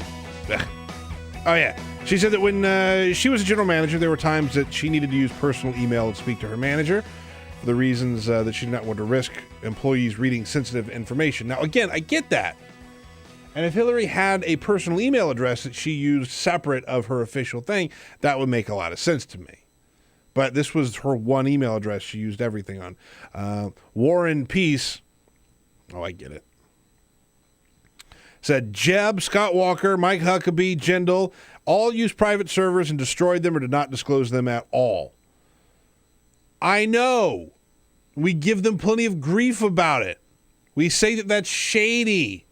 And that's not the way you should run things when you are in power. So if we're going to use that standard on them, maybe we should use the same standard on Hillary. That's all I'm saying. 866-55-PRESS is my phone number. Boy, I can't wait to hear from you all. Jeff in St. Louis. Hey, Jeff, what's happening? Not too much, Peter. The issue is there should be no classified information being sent by anybody in the government over the Internet via email. We know that it's not secure, so anybody in the government that's using emails and servers to send Internet stuff should be violating a protocol. So the issue shouldn't be, did Hillary receive anything? Because if somebody sent something to her, it's not her fault. It shouldn't have been sent to her. Did she then send anything herself that shouldn't have been sent, should have been by secure mail or delivery? If she sent something that was sensitive and should have been classified by email, that should be the issue, not whether somebody sent her something. And the thing is, these Republicans have gone on TV. They've talked about violating our protocol via, the Water's Edge issue about foreign policy. They send stuff mail to the Ayatollahs in Iran and stuff. That's more egregious to me than somebody sending something to Hillary because they're lazy or violated the protocol of, well, listen, this is a secure email message, but I'll go ahead and put it on the Internet. Yeah. I don't care who. No, I get it, Jeff. I hear what you're saying. I also think, look, we've come a long way in terms of Internet security, but we are certainly not 100% safe. So that's a good point to bring up. Let's check in with Richard, calling from Chicago. Richard, how you doing, bud? I'm doing all right. Yourself? Good. Thank you so much for calling in. My pleasure. I'm 28. I've grown up with email. I have like 20 different accounts, and this whole issue is a non-issue. Yes, email might be less secure than secure mail, but it's also a lot faster in ways it can be a lot more secure, especially with her having a home server is. I'm a web developer, so I kind of know, but I'm not an expert by any means. Okay. No, but you certainly know more about it than I do. But I guess what I'm saying is, all of these things are, they're open to attacks. They're open to hacks. You got to be careful, right? And so not only that, there should be a layer of accountability. You've got to be able to know what your elected officials are up to. At least have the chance to have some oversight, I guess is what I'm getting at. So the fact that she took that out of the hands of the government is what's pissing people off. 28 minutes past the hour. We'll talk more about this a little bit later, but up next we got Foreign Affairs Correspondent for Politico, Ms. Nahal Toosi, is going to join us in studio. So stay tuned. My name is Peter Ogburn, sitting in for Bill Press. Very quick break. We'll be right back. This is the Bill Press Show. Officer, were you the one who arrested me? Gonna shake my hand?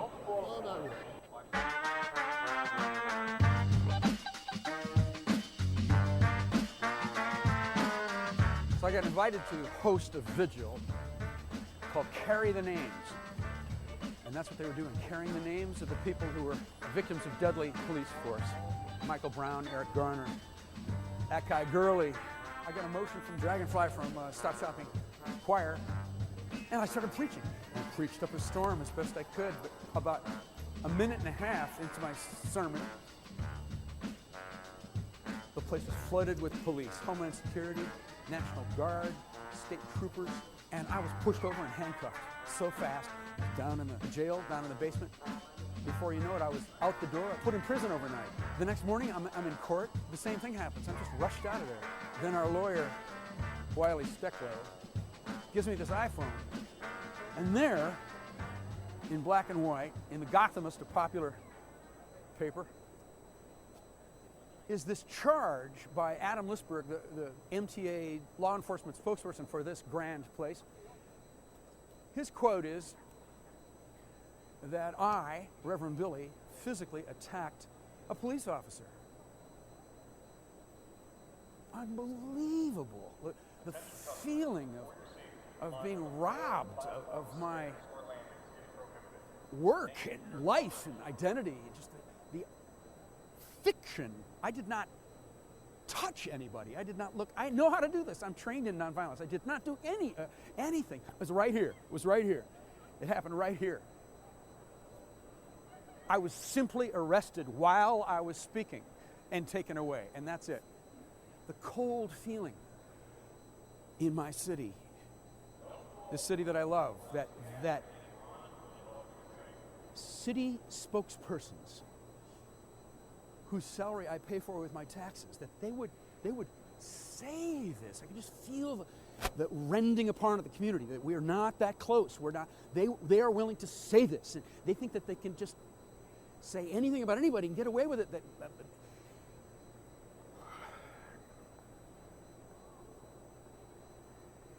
So we have something in the Church of Stop Shopping called radical forgiveness. Amen? Cops and bankers love their children. I forgive the police. We gotta love them too. Cops and bankers love their mothers. But I'll stay radical. Mothers love their brothers. We gotta love them too. But we'll wake up every morning forgiving each other, reaching out, touching, telling stories, having humor, being in a community together, sharing our children, sharing the streets, sharing the climate, being in this city together.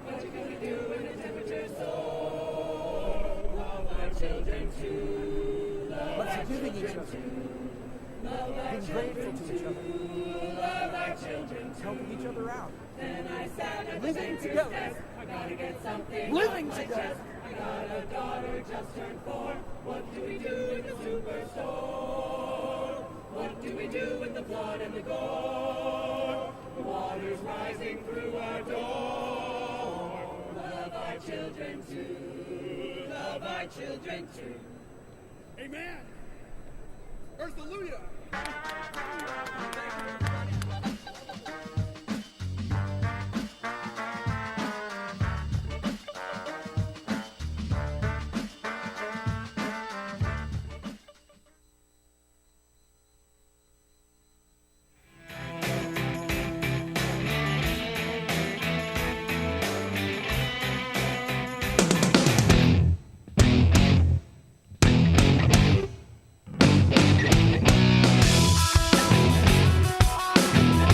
Seen on Free Speech TV and online on TawkrTV. This is the Bill Press Show. Yes, it is the Bill Press Show. 33 minutes past the hour. My name is Peter Ogburn, sitting in for Bill Press today. Bill is out. Aww. Elisa is out. Aww. So I'm hosting. We've got Jamie running the board. First time he's run the board here on the show. We have Ray screening calls. Cyprian's here. Cyprian and I are the only. Well, I mean, Jamie's always here, but we don't always have him running the board. It's a brand new thing. I'm doing well. You doing all right in there? Yeah. All right. Well, naturally, what we've done here is when I host is I like to bring in smart, wonderful people to help pad out the show, not unlike the way that a donut surrounds an empty, vacuous space with wonderful, satisfying goodness.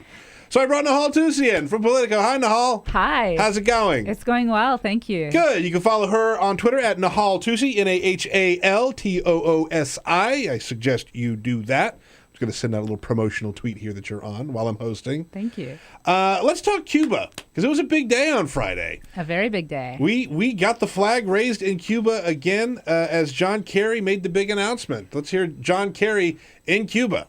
This is truly a memorable occasion. A day for pushing aside old barriers and exploring new possibilities. So let's start, first of all, with what this is going to do to Cuba, what this means for Cuba. It's been a while since we've been there. 54 years. 54 years. How does this affect business for Cuba? Well, it's going to be a long time before you see like significant changes in the Cuban-U.S. business relationship. And that's partly because, everything from their regulatory infrastructure to their legal infrastructure to their actual infrastructure is stuck in like another era. So, if you're like a foreign investor, you're going to be very careful about getting in there. But on other levels, like flights, for instance, direct flights, cruises, some private hotel, like Airbnb stuff, you're going to see some changes. So I would say at the margins, you'll see some changes. And then perhaps, in the next few years, suddenly you'll see like a major change at some point. Like when this first was announced, right, everybody kind of made the same joke about, can't wait to go put our Walmarts and McDonald's in Cuba. But like that's not going to happen anytime soon. And I don't think a lot of people wanted to. Like if you're a tourist, you want to go see Cuba as it is. Bill just got back from Cuba like a month and a half ago. He went down there. He brought us some very nice cigars. Oh, nice. Yeah. But he talks about Cuba and just what a charming place it is and how it is such a small feeling thing. I mean, it would just not feel right to have a mega store pop up in Cuba. You mentioned the flights. If I, as Joe Q Public, wanted to fly down to Cuba, when can I do that and how do I do that? I mean, you can go, there are flights that go there through various routes. It's just a question of having more direct flights from the U.S. And I mean, I would think probably within the next year, we're going to see some of that. I mean, the airlines have been wanting this for ages. So I think they've got, a lot of plans in place. And cruises too, I would imagine, right? Yeah. I mean, Carnival has already announced that I believe it was Carnival. Don't take a cruise to Cuba. All right? Don't cruise to Cuba. Has already announced some plans to make Cuba as one of its stops. So there's a lot of things that are happening, but it's also important to remember that, when tourists go to Cuba, they don't necessarily really experience the real Cuba. Right. And there's still a lot of mojitos repression. With every meal. But, there's still a lot of repression. There's still a lot of, the state security apparatus still controls a lot of people's lives. So, you might go there and you might think, oh, this is so charming and this is so great. But if you're not Cuban and you're not really living that life, then... Yeah. From a political standpoint, what does Cuba mean to... I don't want to make everything about 2016, Nahal, I promise. I promise. But it is playing a role, especially with Marco Rubio probably being the loudest critic of any kind of normalizing of relations with Cuba. How does that factor into politics here at home? Well, I think it's one of those things that's like a distinct difference between the GOP and the Democratic side. I mean, the Dems are going to support this opening to Cuba, and the Republicans, nearly all of them, are going to oppose it. Now, how much they oppose it and how loudly is really the question. And whether they're going to commit to actually repealing this and cutting off ties if they become president, that's a whole other thing. And I do want to point out Rand Paul is an exception on the GOP side. He supports this opening to Cuba. What's his logic behind that? He's just one of those guys that's just like, it hasn't worked for 50 years, our policy toward them. And he just, I think part of it's like an appeal to the free trade people. Because a lot of the people in the business community do support this. And so that's, for the Republicans, that's going to be a tricky road. We love business. We hate Cuba. Right. That's interesting. Right. That's really interesting. And Rand also sees this as an opportunity to set himself apart from the rest of the field. Do American citizens really want to keep fighting that? Do they want to keep trying? Do they want to keep Cuba on our bad side? The polls say that Americans largely support this opening. Right? Yeah, I mean, it's been 54 years, so a lot of them are like, our previous policy hasn't worked, so maybe let's try something new. I think the case was pretty well made that what we were doing just didn't work. hadn't been working, right? I think that's, it's a very strong argument. And, when people like Rubio and Cruz and others say, well, we can't have relations with them until they improve their record on human rights and other things, others can say, well, we have relations with China. We have relations with Vietnam. And, a number of other states that don't have the best human rights records. Yeah. So it's a tough argument to try to make. And I'm just not sure how it's going to play over well because many in the Cuban American community, also support this opening. Hey, have we found out what Donald Trump thinks about Cuba yet? Because everything is all about Donald Trump. We are all Donald Trump all the time. We'll have to look into that. Can we look into that? I'll look into that. I need to know where Donald Trump stands on Cuba. I mean, he's the front runner on the GOP side. So, I know, yeah. We take so much grief here, Nahal, when we talk about Trump. Why? Because people are like, oh, why are you giving him the time of day? Oh, you shouldn't be talking about Trump.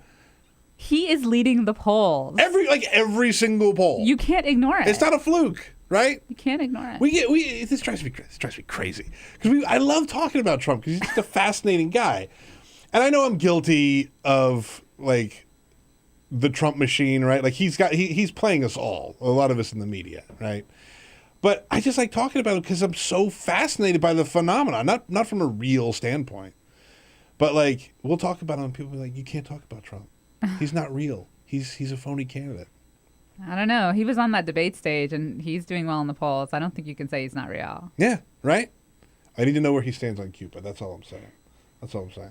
All right, let's take a quick break because we got a lot more stuff to talk about. I specifically want to talk about Iran and the future of this Iran deal, which we will hear what Trump has to say about that.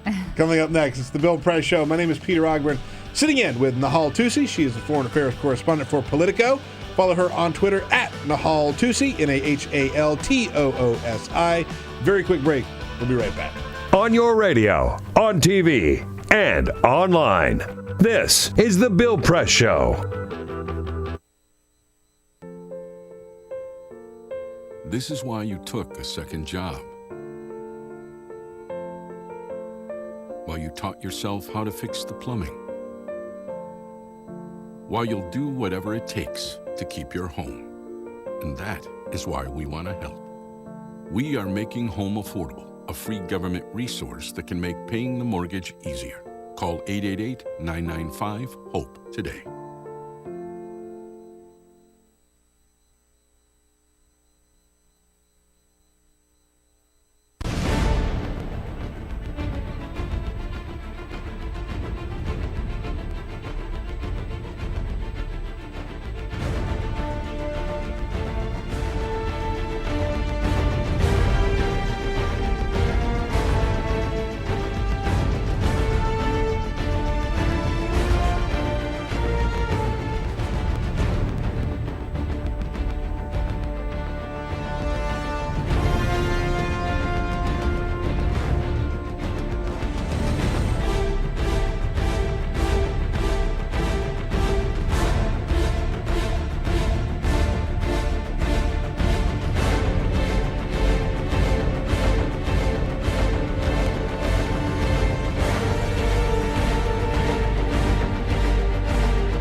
So, same time next week?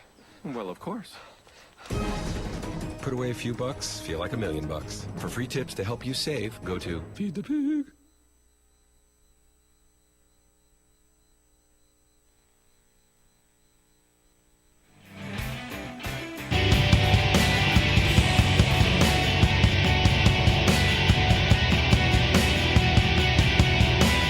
Connect with The Bill Press Show on Twitter. Follow us at BP Show and tweet using the hashtag WatchingBP. This is The Bill Press Show. It is The Bill Press Show, about 45 minutes past the hour. My name is Peter Ogburn, sitting in for Bill Press today. What a show we have on tap. Let me tell you what's coming up next hour. Nahal Toosi, Foreign Affairs Correspondent for Politico, is in studio with me. Nahal, thanks for being here. Thank you. You know how we're kicking off the next hour? We're talking to Sonia Van Meter. She is a finalist to go on the Mars One mission, the one-way trip to Mars. Yeah. We have her here, and we have her husband, who says he's okay with it. Yeah, that's what Right? you call a flexible relationship. Yeah, I right. guess. Like I'm pretty excited to. We're gonna do a little couples therapy here. We're gonna find out what's really going on. We're gonna get down to the bottom of this, right? Like it's like till death or Mars. Right. Yes, exactly. He's like, yeah, I'm totally fine with it. She obviously has a love of science and exploration, and also football season is coming up, so this will be very convenient for all of us. I wouldn't be surprised if that trip gets delayed. Probably. But I love it. I love the idea of the trip. We're going to talk all about that. Plus, we'll be going down to South Carolina to talk to our good friend Alexandra Jaffe for NBC News. She is down there and is going to tell us a little bit about the political scene in my home state of South Carolina. Meanwhile, like I said, we're talking to Nahal Toosi. We wrapped up Cuba pretty well. Let's talk about Iran. Okay. Yeah, right? Fun stuff. It's we're been getting like down, my life for the last 2 months. Yeah, right? We're really rolling in the deep here with the Iran stuff. Yeah. I want to start with the Chuck Schumer thing, because Chuck Schumer said he's not going to back this deal with Iran. Did the White House see this coming, and how are they responding to a guy like Chuck Schumer?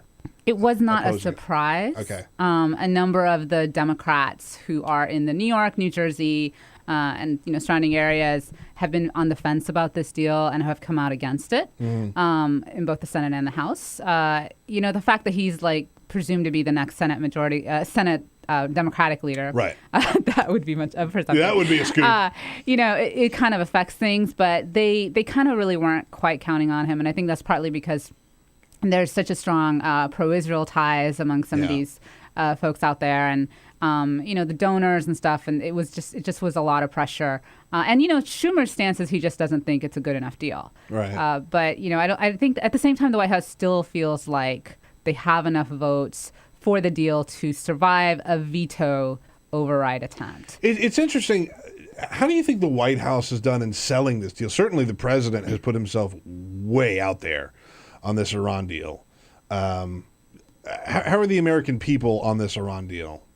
It's really interesting because if you look at the polls, they're just all over the place. Yeah, right? You really can't quite tell. And the trend that you're seeing is if you tell people a little bit about the deal, they'll support it. But if you just ask them, what do you think of the deal? They'll oppose it. I think it's because they hear the word Iran. I'll tell you one of the reasons why they oppose it, before I hate to interrupt, is you've got Donald Trump, who was on Meet the Press. Here we go again, right? Imagine that Donald Trump in there.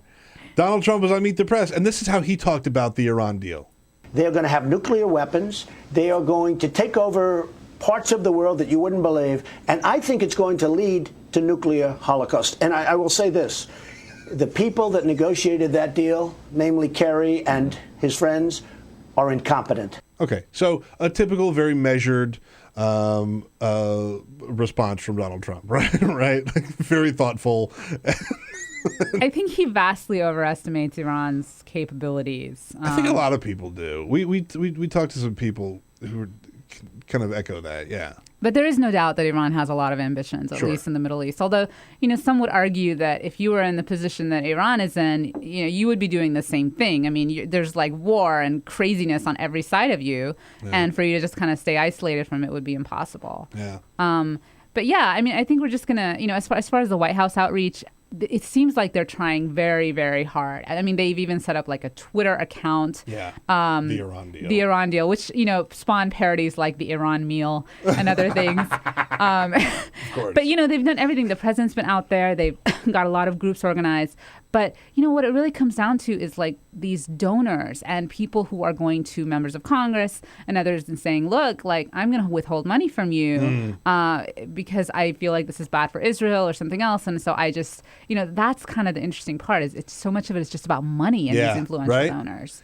Right. It's fascinating. What I think is going to be really, or what I think is really telling about this deal is how much the president has married himself to it.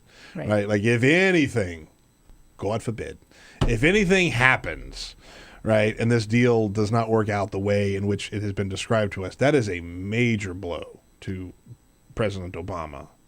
Yes. I mean, I think that if it does ultimately unravel, if one side cheats, but his argument is that he doesn't trust Iran. It's not about trust and verify. It's verify and verify. Right. And so his whole thing is That's like we've built on this idea that, they're going to like penalize Iran and they're going to have strong safeguards and there's going to be inspections. But this is something with a million moving parts. I mean, just the sanctions issue alone is so complicated that I was told by, administration people and former administration people, there was no way that anybody would ever fully understand the sanctions issue. And that's just one piece of it. So a million things could go wrong. That is totally true. But I think the president looks at it and says, well, does that mean we don't try? That's the other argument. I think the one thing that he said that really resonates with a lot of people is, what would you rather do? Right. What's your alternative? Right. Like, yes, okay, this keeps nuclear weapons out of their hands for, 10 years? Up to 15, maybe more. Up to 15, maybe more. Yeah. And some people say, oh, that's not enough, in 10, 15 years, whatever, they'll have their bomb. But again, it's like... Well, they're 2 to 3 months away from a weapon now. Right. Or what? Right. Yeah, right? Like, let them do it? Yeah. All right. Is this deal going to get through? I think that it's going to be voted down by Congress and that the president's going to veto it and that he's going to have enough support to where Congress cannot override his veto. Okay. It looks like it's going to be a strictly partisan thing, going to survive with only Democratic votes and Bernie Sanders. And we will see, where it goes from them. But he just feels like it's completely worth it to do this. And this is something that's really interesting because it's really being watched by foreign countries. And a lot of them are looking at this as a measure of whether American democracy can function. Oh, Jesus, God. No pressure. Because we're pretty sure we've seen several cases where I've been fairly convinced that it doesn't work so well here recently. So, fingers crossed. When will we see this vote? We're supposed to see the vote in mid-September, around September 17th. All right. Yeah. Please come back and talk to us about it then. Will do. All right. Nahal Toosi, she's foreign affairs correspondent for Politico. Read her fine work at Politico.com. And please follow her on Twitter at Nahal Toosi, NahalToosi. Thank you, Nahal. Always good to see you. All righty. My name is Peter Ogburn, filling in for Bill Press. We'll be right back. Seen on Free Speech TV and online on TawkrTV. This is the Bill Press Show.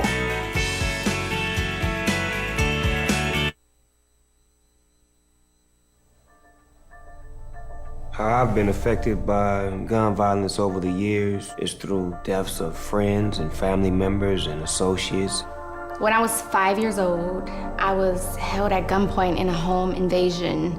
I've gone to the juvenile detention centers and I've met dozens of young kids, babies really, who have been affected by gun violence. Directly, I've lost a few friends, but I think why this touches my heart is having children of my own. I've been at parties where, I had just left the party and, maybe 10, 15 minutes later, I heard that, somebody got shot and didn't make it.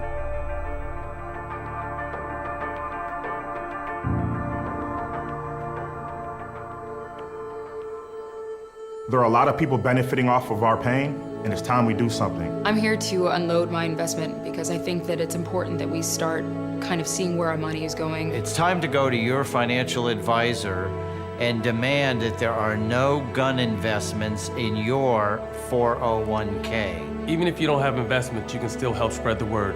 This is something everyone can do. So if you push your people that have 401ks, it might be your grandma, it might be your cousin, This effort can make a big impact. I'm unloading for my loved ones that I lost. I'm unloading for my 18-year-old self. I'm unloading my 401k for the future of my children. I'm unloading. I'm unloading. For my family and their future. I'm unloading so that my daughter can grow up in a safe, loving world. Unload and join the movement. Use hashtag I'm unloading to pledge your support for gun-free investing.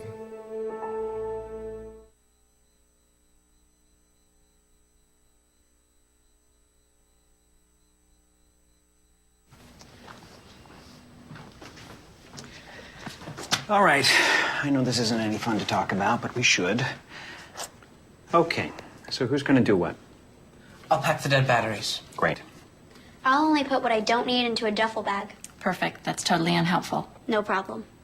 Meanwhile, I will try to comfort everyone by speaking in a calm voice. And I'll try to get the generator going without any gas. Oh, let's not forget the cell phones, which probably won't work. Right. And who is going to handle supplies? I can forget to do a list for us. Thanks, pal. Well, I think we couldn't be any less prepared. I'm proud of you guys. Talk to your kids about who to call, where to meet, what to pack. Visit ready.gov/kids for tips and information. The average text takes your eyes off the road for nearly 5 seconds. At highway speeds, that's enough time to travel the length of a football field. Stop the texts, stop the wrecks.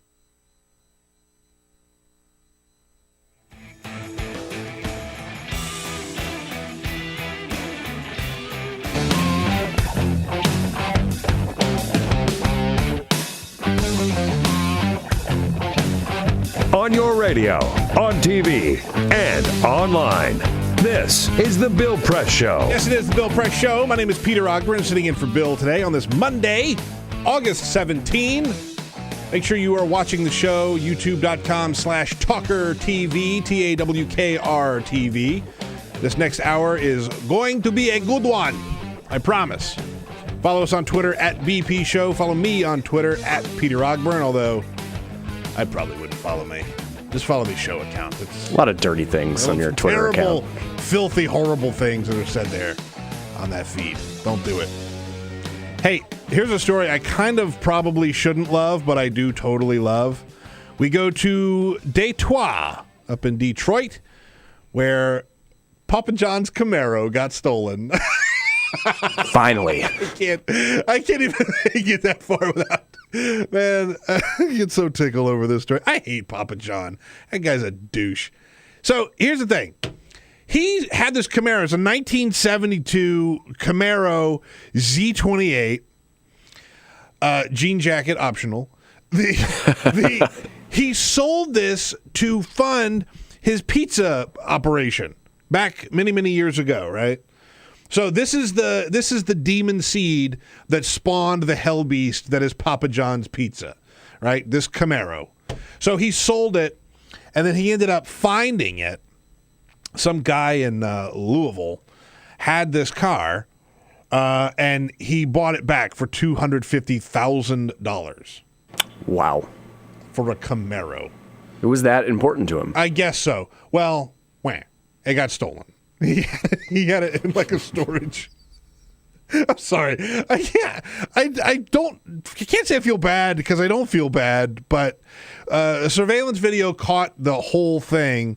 The car was being saved or stored in a like a storage unit. So Papa John's Camaro is out there on the loose. If you have seen this gold Camaro, this gold Papa John's Camaro, please report it to the authorities. Drunken Papa John selfies possibly included. Yeah, exactly. He's the king of the drunken selfie.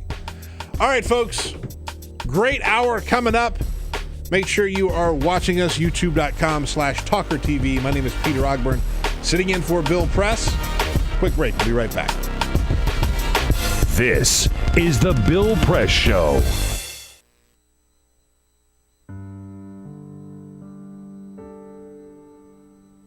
A few years ago, plastic bag waste in our city came to a tipping point. It was clear. we had a bag problem. My department was tasked to reduce plastic bag consumption. We needed to come up with ways to change human behavior. So we asked ourselves, would you like a bag? What do people really hate? Yep. Getting punched in the stomach. Preliminary studies showed that the consequences weren't severe enough to warrant behavioral change. Actually, can I get that double bagged? So we thought, what do people hate more than getting punched in the stomach?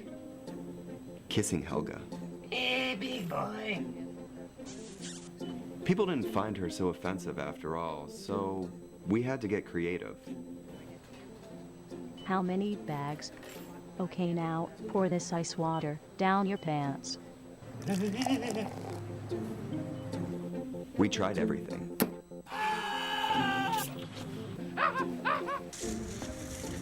Eat this rat. Defuse this bomb. Even fighting your clone. After blowing through millions of dollars of government funds on research, I came up with a brilliant idea. Why don't we just charge 5 cents per bag? That's a stupid idea. Would you like a bag? Yes. 5 cents a bag. 5 cents? 5 cents? Do I still have the option of getting punched? Honestly, I don't know how everyone else missed it. Why don't you just get a reusable bag?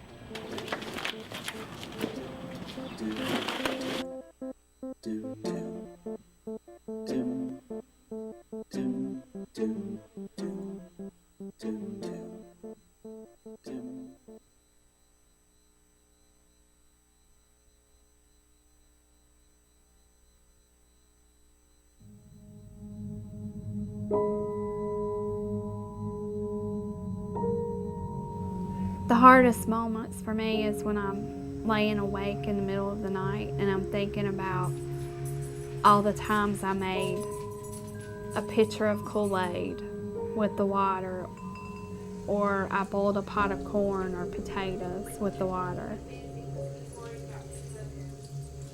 Those thoughts just stick with me in the middle of the night, and I feel horrible as a mom that I didn't know that something was wrong, but how could I have known? There's no way I would have known. The spill at Dan River happened when a drainage pipe that ran underneath an ash basin and dam collapsed, sucking out 6 decades of waste and spewing gunk directly into the river.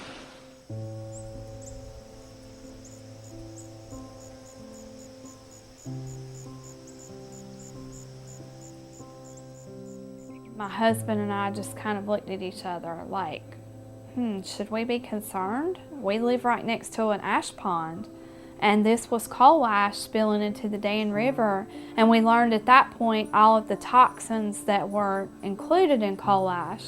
A situation like Dan River, where there was a catastrophic disaster, gets people's attention, but the fact is that these coal ash pits have been leaking and poisoning people's groundwater and the state's surface waters for decades. Coal ash is the residue left behind after coal is burned in a coal-fired power plant. A large coal-fired power plant can burn 10 million tons of coal a year.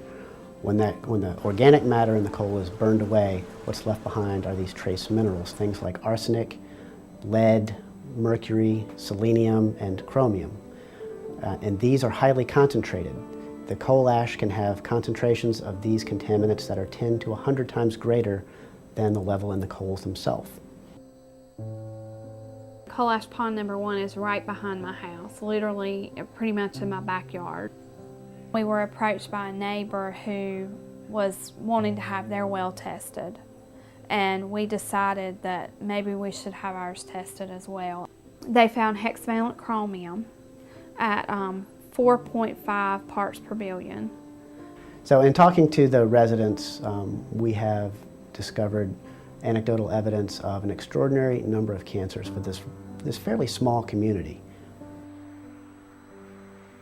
Some of us in the community got together. We started kind of talking about all the cancer that we've seen in some of our family friends in this community. I think we had somewhere in the neighborhood of around 70 names So we had some help from our river keepers putting a map together. And it was a little shocking to see it. You know, I still have a hard time looking at it. Technically, EPA has not regulated coal ash as a hazardous waste, but it is undeniable that coal ash contains many, many hazardous substances that are hazardous, in fact, to people and the environment. And the only reason they have not been regulated as such is because of intense lobbying efforts by the coal industry and its allies.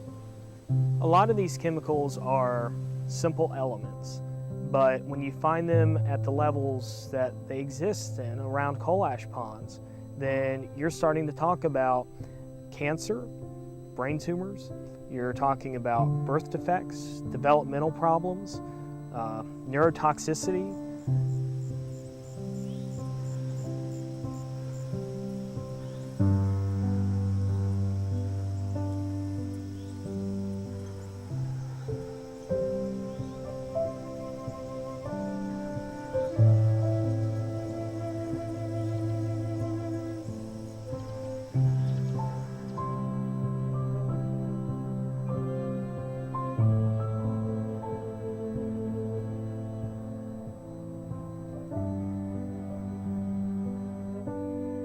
We began to look at legal options, cases that we could bring in court to protect communities and their citizens from these toxic leaking time bombs. In 2002, North Carolina enacted a public financing mechanism for judicial elections. This kept private money out of judicial elections. The repeal of the public financing program in judicial elections in North Carolina creates a dangerous precedent for all. And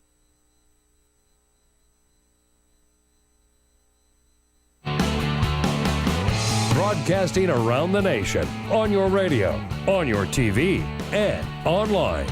This is The Bill Press Show. Yes, indeed, it is The Bill Press Show. Here we are, the final hour of the program today. Clearly, I am not Bill Press. I am Peter Ogburn. I'm sitting in for Bill today. Bill is on a little vacation, so you're stuck with me, damn it. Follow me on Twitter at Peter Ogburn. Better yet, follow the show at BP Show.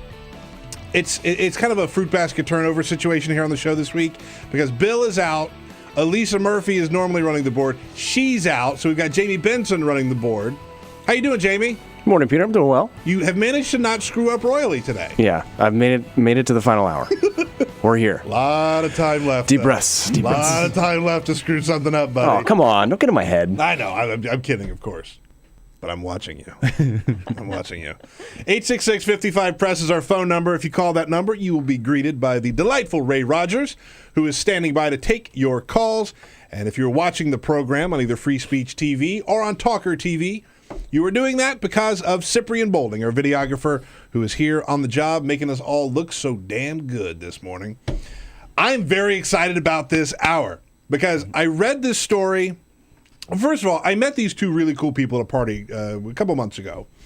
And then I've been friends with Jason Stanford, one of our guests in studio on Facebook, and he's posting all this stuff about his wife, Sonia Van Meter, who's also here, and her love of all things Mars. And I'm like, oh, what a cool and interesting couple. And then I see this piece about how she is a finalist on Mars One, which is making a one-way trip to Mars, and how you're totally okay with that. And I said, when I host the show, I'm getting these two wackos in here because this is awesome. I love this. You'd never get this on when Bill Press was hosting. Probably not. Probably not.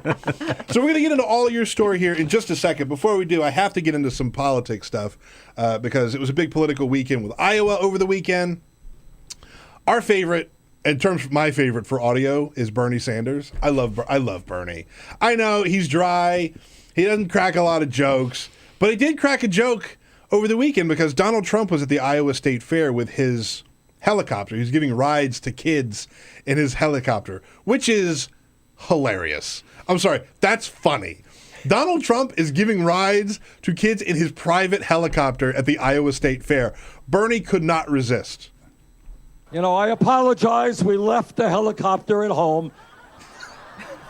It's in the garage. Forgot to bring it. Bernie's got jokes. Bernie's got jokes. Bernie's Who got knew? a joke. Bernie's got a joke. Singular. Bernie's got a joke. I would have brought my helicopter. I left it in the garage back in Baraboo. I love when Bernie jokes. It's very rare that you get that.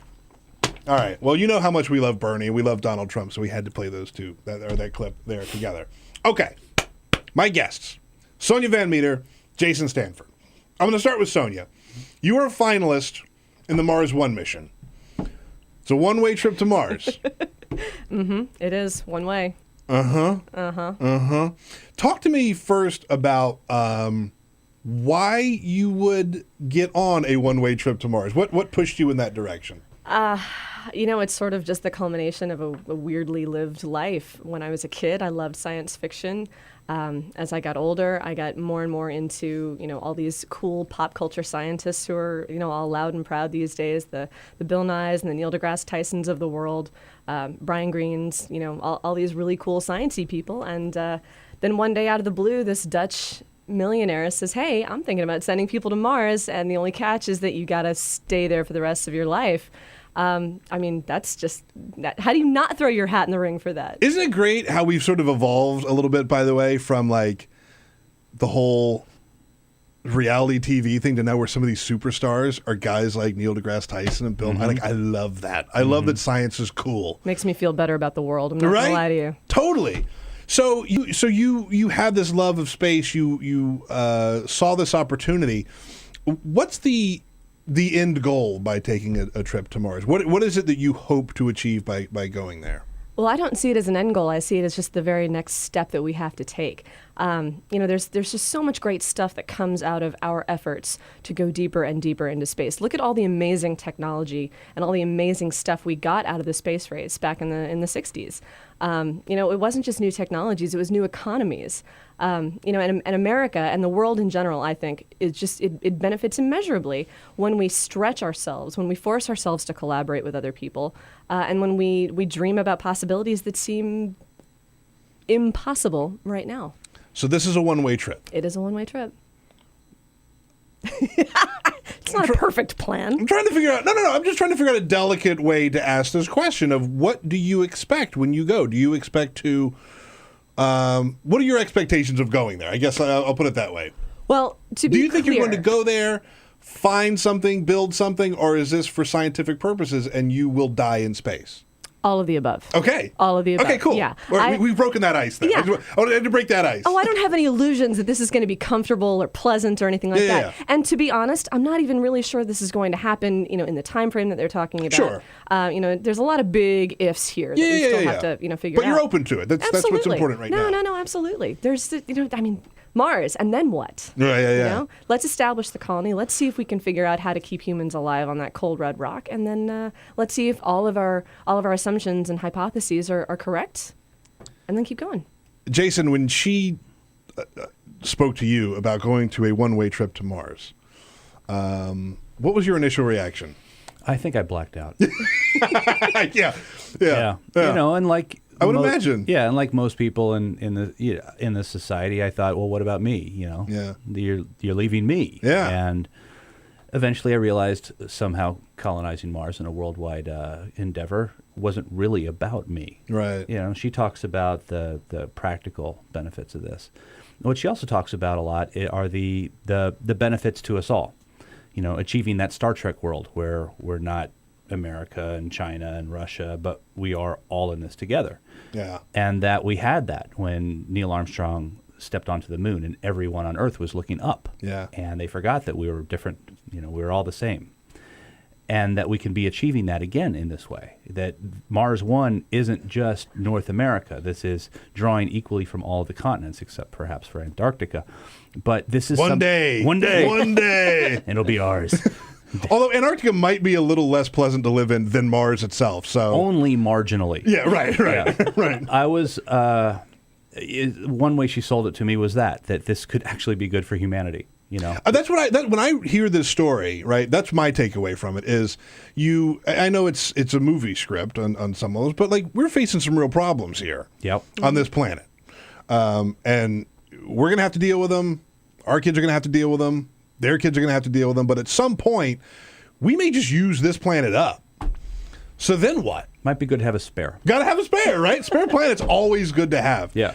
Is that part of it for you, Sonia? Absolutely. One of my favorite parts of this mission is that sustainability, reusing, reducing, recycling, all of that is going to take on huge meaning when we go to this other red rock. Mm-hmm. And the implications for sustainability on this planet are incredible. We're going to be recycling our air, our water, every shred, every fiber, every atom that we have up there that we can use. We're going to use it until we can no longer use it, and we're going to find new ways to use it then. And I feel like that's just one of many advantages to a mission like this. We talk about one of the biggest objections to space exploration here on Earth is that we should be spending money on this planet. We've got problems that we need to solve on this planet. It's not a zero-sum game. We can do both things, and the things that we're going to learn by trying to get to Mars and by going there and actually doing things there are going to reap benefits here on this planet. That is my least favorite argument, and almost every category is we have to focus here. We can't worry about this. We've got to worry about this. You're right. We can do a couple things at once, right? Yeah, we can we're multitask. fairly evolved here. We're good at this now. Yeah, right. Jason, I assume you two love each other very much. That is true. Very much. So, I'm just trying to put myself in your shoes, right? If my wife was to come to me and say, hey, I'm going to go on this one-way trip and you will never see me again. Right. The processing of that.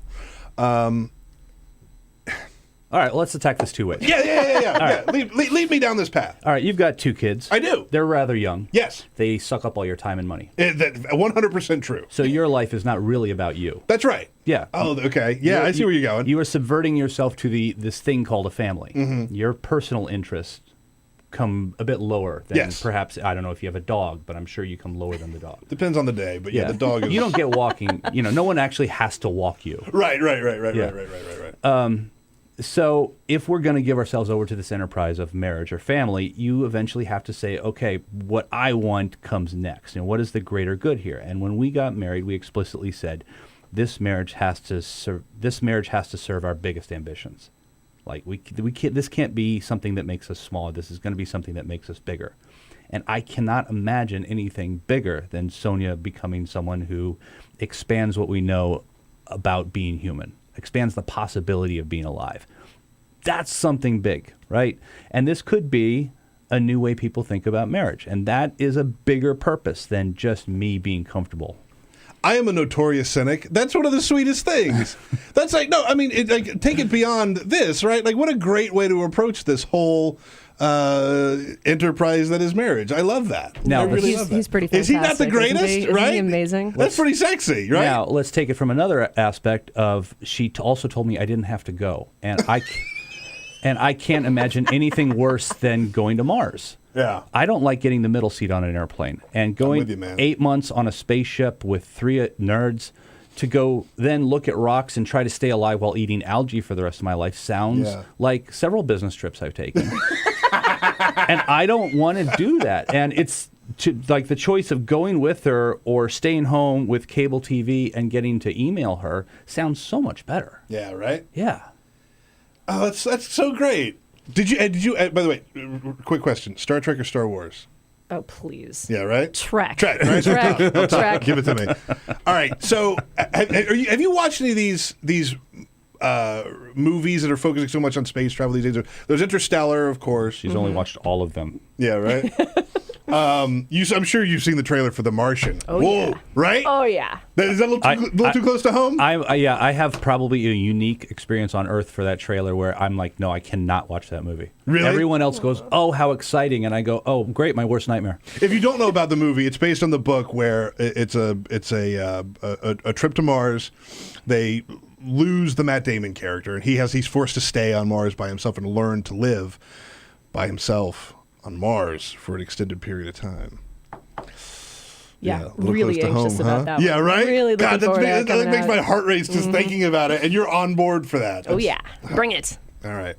Our phone number is 866-55-PRESS, 866-557-7377. If you'd like to talk to Sonia Van Meter or Jason Stanford, give us a call, 866-55-PRESS. We're going to take a very, very quick break. It's the Bill Press Show. My name is Peter Ogburn. Sitting in for Bill Press today. We will be right back. Connect with The Bill Press Show on Twitter. Follow us at BP Show and tweet using the hashtag WatchingBP. This is The Bill Press Show.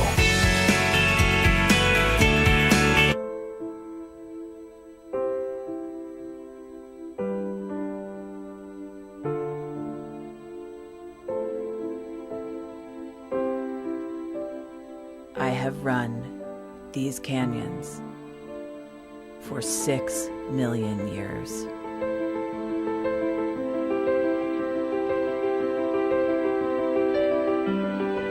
I have traveled from the Rocky Mountains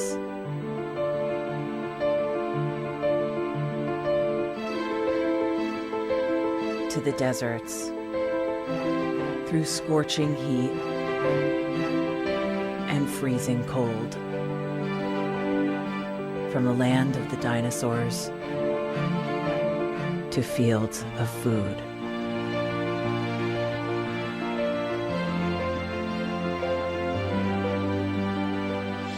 I lend my hand to 7 states, 2 countries, 9 national parks, and 36 million people across an arid West.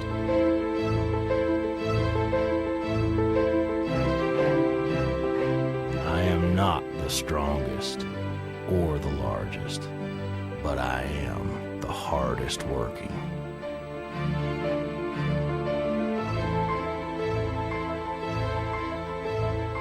People love me.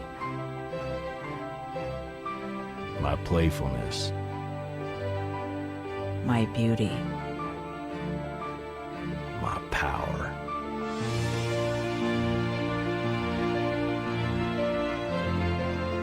My life.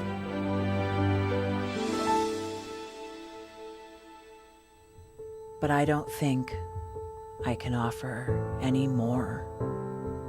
I am tired. I am tired, tapped, and tied. Of the hundreds of major rivers in the world, I am one of the few who no longer kisses the sea. Battles to harness my soul have been won and lost. Use me wisely, and I will sustain you. Use me like you have, and I will break. My name is Red. The Grand River Red. The American Nile. The Canyon Maker. I am the Colorado River. And I am the most endangered river in America.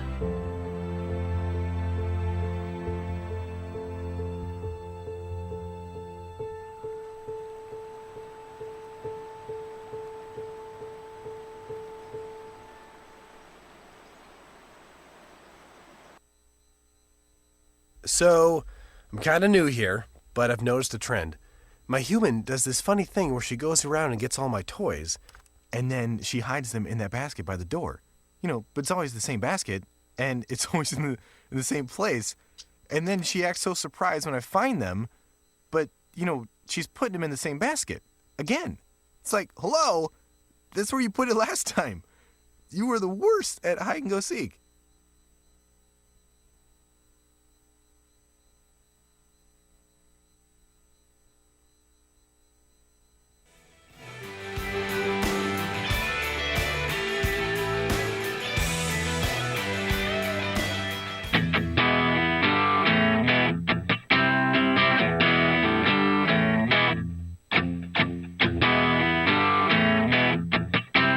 Seen on Free Speech TV and online on TawkrTV. This is the Bill Press Show.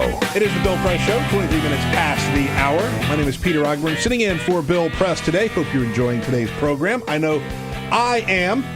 I'm joined in studio by Sonia Van Meter. She's a finalist in the Mars One mission. and her husband, Jason Stanford, who's also a columnist. He's very accomplished and blah, blah, blah, blah. He's your husband. Right? I'm the husband. Yeah, right. For the purposes of this. Yep. He is your husband. So you're taking this trip. You could be taking this trip to Mars One, a one-way trip, and Jason is totally okay with that. One of the questions I had when I read any of these Mars One stories, we have people on who talk about it often, is how real is this trip to Mars? How likely is it that you're going to get on a rocket ship that will take you to Mars? So the way that I look at it is right now there is a slightly greater chance that I will go to Mars than, say, you will go to Mars. Okay. If I'm really honest about this, I mean there are just so many things that have to happen correctly, for this to be pulled off, and no one is saying that this is a simple, endeavor. But there has been a lot of criticism of the endeavor, and I understand that. I completely get why people might be skeptical about this. We're talking about a project that's going to require billions and billions of dollars, and lots of really smart people have weighed in and said things like, we just don't have the technology for this. We can't make this happen yet. There are too many things, too many unknowns that you can't prepare for. And I get that, I really do. But what I think a lot of that tends to overlook is that before anything magnificent like this happens, someone has to say, in the face of all the naysayers, we are going to do this. And that's what Mars One has done. They haven't said, we're going to do it tomorrow. They haven't said, we've figured everything out. What they've said is, in the next 10 years, we are going to find a way to compensate for radiation. We are going to figure out how to grow hydroponic food on this, barren red rock. We are going to accomplish A, B, and C to get us all the way to Mars and have people live there. It sounded like the Kennedy, JFK, we're going to put a man on the moon. Yeah, but when he said that, we didn't have rockets that could leave our atmosphere. Right. We know we can land trucks on Mars and then, joystick them around. We can do all this stuff already. We are so much further along now than we were back then. But we've lost our ambition as a society. We think, oh my God, we can't possibly raise $6 billion, even though that's a ninth of what Putin spent for the Sochi Olympics. Yeah. And the toilets didn't even work there. That's well put. It really bums me out to see how far we have distanced ourselves from space exploration, really and truly, for a lot of different reasons. Number one, for the spare planet that we talked about earlier, but all the great innovations that we enjoy today here on this planet from space exploration. But if it's any consolation, I spent this last weekend at the Mars Society annual conference, and the overwhelming theme from the weekend is not that we can't do it. We know how to do it. The boys from JPL and NASA and ESA have all said this. The problem is just the money. If we can muster up the public support for it, we're going to get this done. Yeah, we don't have the political will. Yeah. And it's because we don't think we can accomplish great things anymore. I mean, passing a budget is beyond our country's possibilities right now. So getting into space is a big deal. I'm telling you. And when a presidential candidate or a president talks about going to space, we act like they farted and we just ignore them. Yeah. I mean, remember that day that George W. Bush said we should go back to the moon, and everyone went, oh, how sweet. Yeah, we've been there, done that. Yeah. Oh, clearly we have nothing left to learn. Oh, that sucks. Yeah. All right, this has been a very good and substantive and very insightful interview. So I'm going to ask you a really dumb question now. Bring it. Excellent. Do you believe in life off of the planet Earth? Is there other life, intelligent life out there? Are you kidding? Absolutely. Yeah. No chance is this entire universe just us. That would be the most absurd waste of space ever. Statistically, it's just not possible. That's the perfect answer. We've got telescopes that are discovering new planets in the so-called Goldilocks zone every day. Believe me, there's life out there. There's life out there. Now, whether or not we're ready to find it, totally a different question. Well, and the other thing is that we can only perceive so much of the world, right? I mean, there's all different kinds of reality that our organisms cannot functionally relate to. That's true. So there could be other life on Earth that we don't know about. There's just a whole bunch of stuff we don't know. Blowing my mind, guys. Seriously, this was so great. Sonia Van Meter, finalist on Mars One, and her husband, Jason Stanford. Thank you both so much for coming in. This was great. Our pleasure. Exactly what I hoped it would be. Well, good. Go follow both of them. They are on Twitter. She is at Bourbon Face, and he is at Jace Stanford, Jas Stanford. Go follow them both. My name is Peter Ogburn. Quick break. This is the Bill Press Show.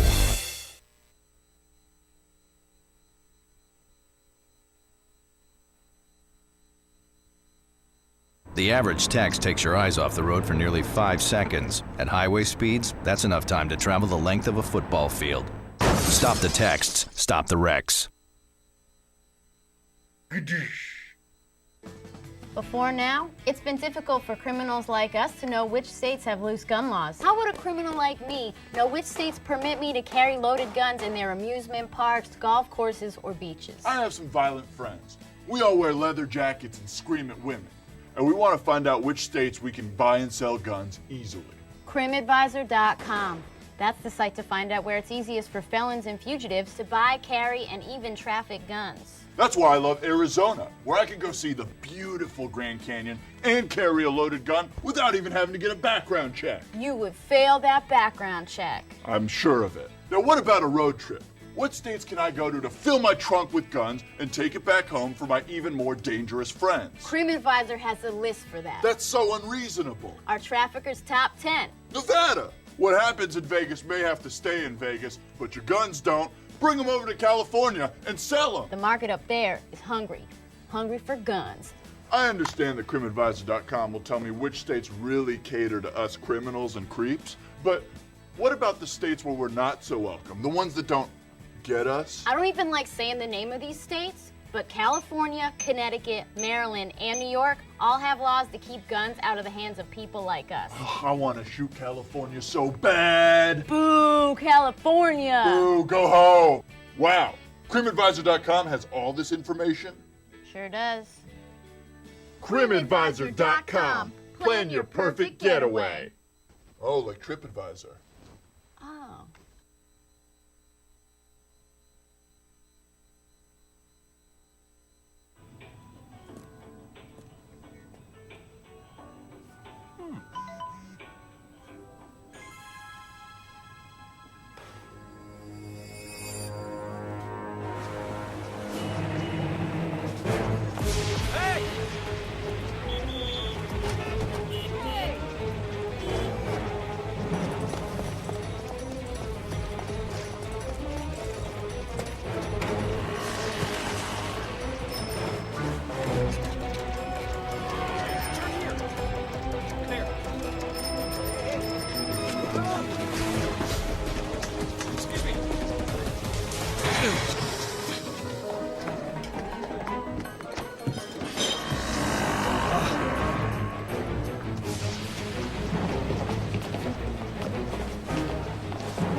So, same time next week? Well, of course. Put away a few bucks, feel like $1 million. For free tips to help you save, go to Feed the Pig. What the frack? What the frack? What the frack? What the frack? President Obama, are you fracking kidding me? Reopen the EPA studies in Texas, Wyoming, and Pennsylvania. Fracking pollutes our oceans. Fracking poisons our water. Fracking makes climate change worse. Fracking relies on toxic chemicals that cause cancer. Ban fracking now. Ban fracking now. Go on. Ban it. Ban fracking now. Please.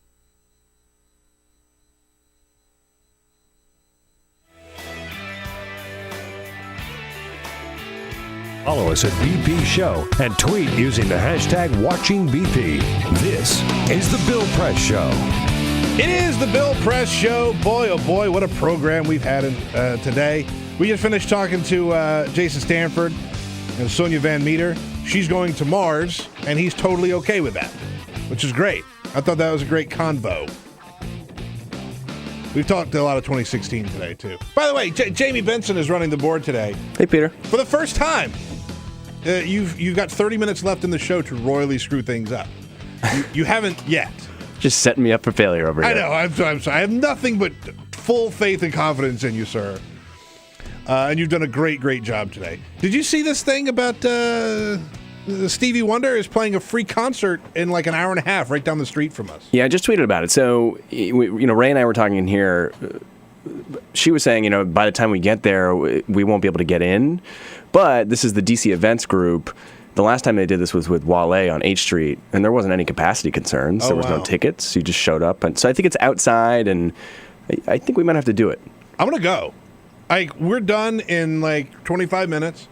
Got a little bit of post-production. It's right down the street. We could get there in 5 minutes, right? Yeah, of course. Are we in? I'm going. I'm in. Let's do it. Sip, you want to go? Sip fell asleep. He probably fell asleep. I'm going anyway. If anybody else wants to go, holler. You can ride with me. I'll drive down there. I don't care. All right. Hey, let's go to let's talk some politics with our good friend Alexandra Jaffe, great friend of the show. She's an Embed reporter for NBC News. She is on the phone live. Alexandra, good morning. How are you? Alex, are you there? They're going on Stevie Wonder. Yeah, right? You should totally come. I know. Let me just hop a flight. I'll be there in like an hour and a half. So you're in South Carolina, right? I am. Lovely South Carolina. My home state, I say reluctantly. I didn't know that. Where are you from? I'm from Charleston. Oh, nice. Yeah, and where are you? It's a lovely place. I am currently in Columbia. I'm going down to Myrtle Beach later today. John Kasich is talking national security for the first time. So Columbia I've been all over the place. To Myrtle Beach. You're really seeing some exciting parts of Highways. South Carolina. Yeah. Myrtle Beach. Highways. Myrtle Beach is Myrtle Beach is Myrtle Beach. It's pretty terrible. What's wrong with Myrtle Beach? I heard it's lovely. Who told you it was lovely? So probably someone running for president. Yeah, they all have nice things to say, but I'm coming up from like farther and more rural, so I will take a beach. Yeah, exactly. I'm okay with the that. beaches aren't bad at Myrtle Beach. It's everything else around the beach. I saw over the weekend you were at the Beacon Drive-In. I was like a legendary Rick Perry was there. thing. Yeah. Yeah, I had the Hush Puppies and I had barbecue and it was amazing. Yeah. And Rick Perry spoke. Yeah, the Hush Puppies there are legit. Yeah, it was a good stop. The Hush Puppies might have been better than Rick Perry's address, I have to say.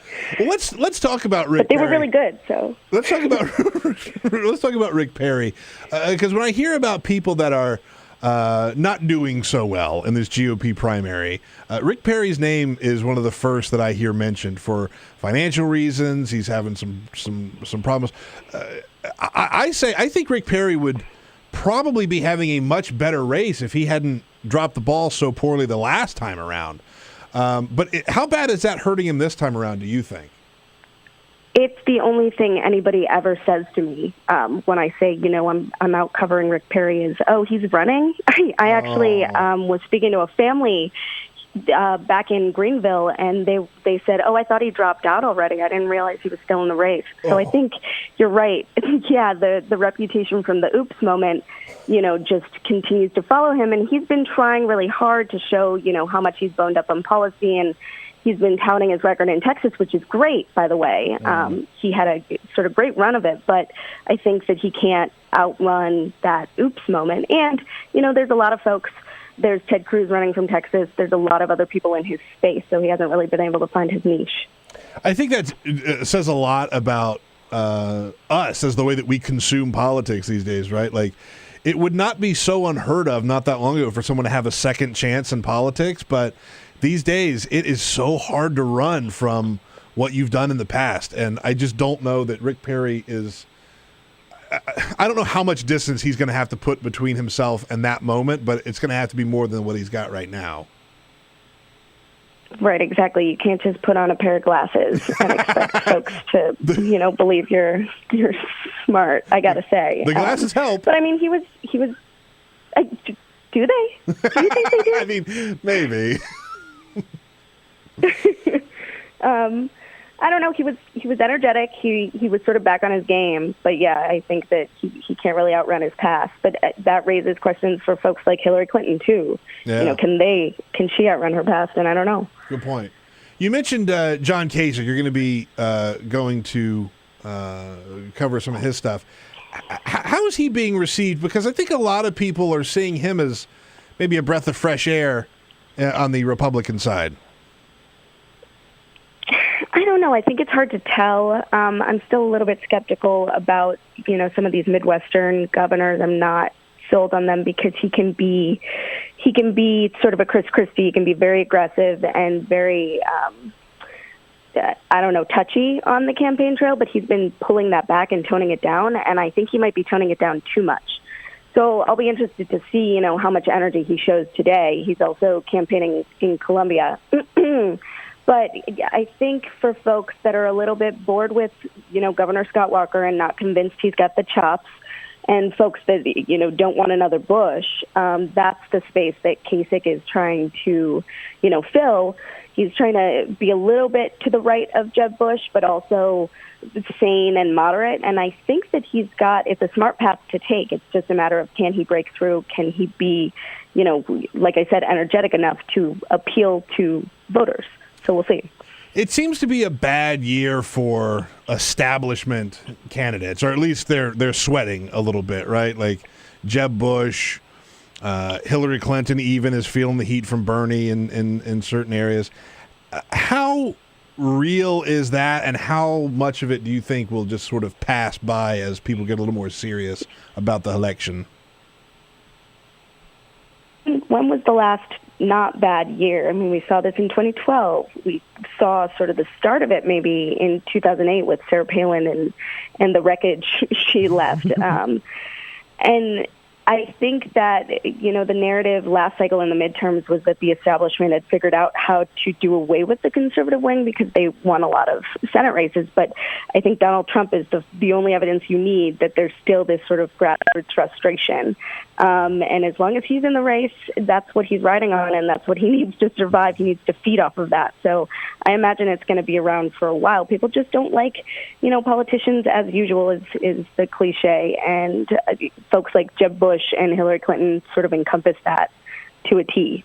So I think it's going to be around for a while. So I have to ask you the obligatory Donald Trump question, because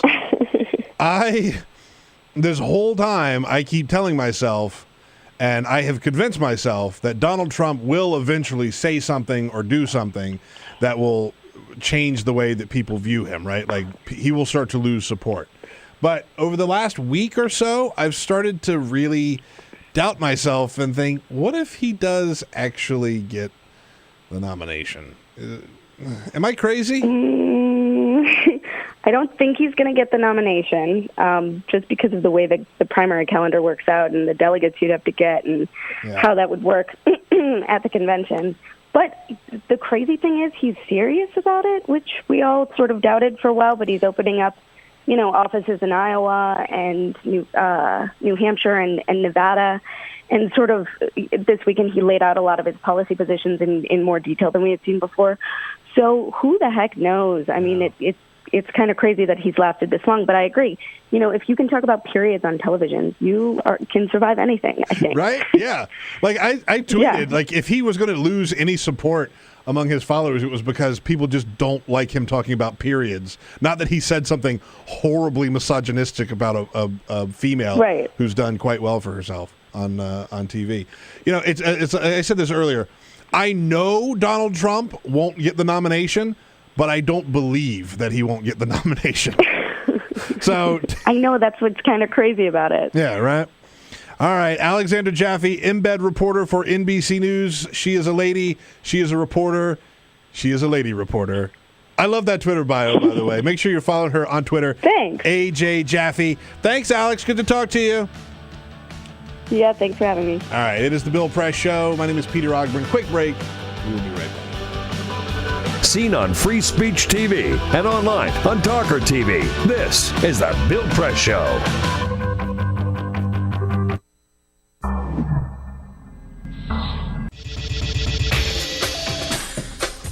Tune into Free Speech TV for Democracy Now!, a national, independent, award-winning news program bringing you people and perspectives rarely seen on corporate media. I'm the retired bishop with the Episcopal Church as the bishop for all chaplains in federal service. I read that there was a group of people that represented a sense of injustice that I had. We'd lost Zuccotti. I mean, there was a kind of a hope that maybe Trinity Church would be gracious and give refuge. We picked this day where we would gather and demonstrate that Trinity was closing its ears to what was happening. We marched around the block, and I realized that, my goodness, they're carrying a ladder. And I thought, well, this is the moment.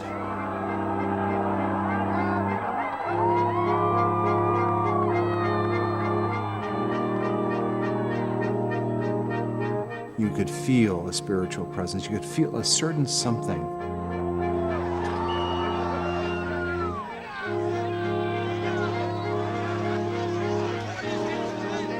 And then the cops came in. It got brutal. Yeah, I'm with you right here. Robin, I'm here.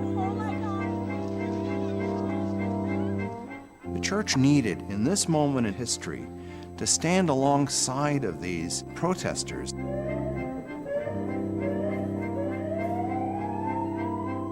truth of Christ is found in the pews, is found in the institutional church, but it is also found in the streets. It's found in the honesty and the integrity, the insistence of people that you find in Occupy Wall Street.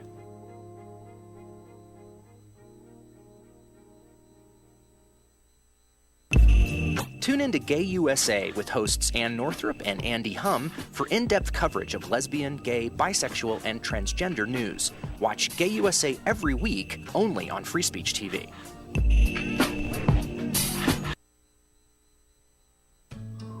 You wouldn't let money just blow out of your house. So when your AC or heater is on, make sure the doors, windows, and fireplace flue are shut tight.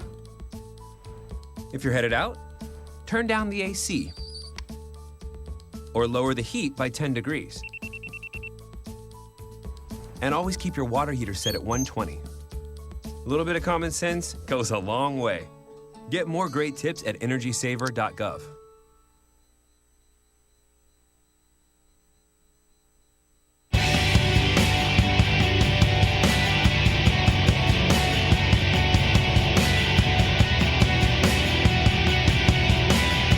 On your radio, on TV, and online. This is The Bill Press Show. Yes, indeed. It is The Bill Press Show, almost 47 minutes past the hour on this Monday, August 17th. See if we can't steer this bad boy into port here. Today's show, by the way, we got a great week of shows ahead of us. Our good friend Jimmy Williams is going to be in later this week. Our pal Clinton Yates is going to be in later this week. Lots of good stuff coming up, so make sure you stay tuned. By the way, speaking of Clinton, because he's on that sports desk, boy, how about these Nats? Oh, boy. These Washington Nationals, the baseball team here in Washington. I get it. You're not in Washington, D.C., a lot of you, but I'm going to talk about it because I'm hosting the show. Jamie, you see these Nats over the weekend? These Nats, man. This is why I'm not really primarily a Nats fan. Oh, get out. I grew up a Red Sox fan. Ugh. The Nats are in the National League, the Red Sox in the American League, so I can root for the Nats when they're good. They got swept by the Giants this weekend. We're supposed to be a number one team out here. I mean, we're not anymore, but we're supposed to be. We're supposed to be winning the World Series, getting swept by the Giants, giving up home runs to Madison, to the pitcher. Ugh. Am I crazy to think that maybe we should be in full-blown panic mode now? Oh, absolutely. Clinton Yates, who will be on the show later this week, said the panic button has been pushed in his household. Agree. I didn't say that. I agree wholeheartedly. I think they're going to have they got to figure something else out here. Let's talk some more sports. We're on that sports desk. PGA Championship yesterday. How about this Jason Day? My goodness. He wins the PGA championship with a 20 under par? A 20 under par. Insane. A 20 under par. Sorry, that is astounding. That is a record, by the by. Can we get a little Jim Nantz? I love a little Jim Nantz, everybody. phenomenal talent and a major champion. That is such a Nancy clip. I love some I hope Nance. Jim lives till he's like 110. A phenomenal talent. And is broadcasting until at he's a 110. major championship. I love him so much, and I love you'll never, ever, ever have to second guess who it is calling it when it's Jim Nance. Hello, friends. Hello, friends. Hello, everybody. It's Jim Nance here.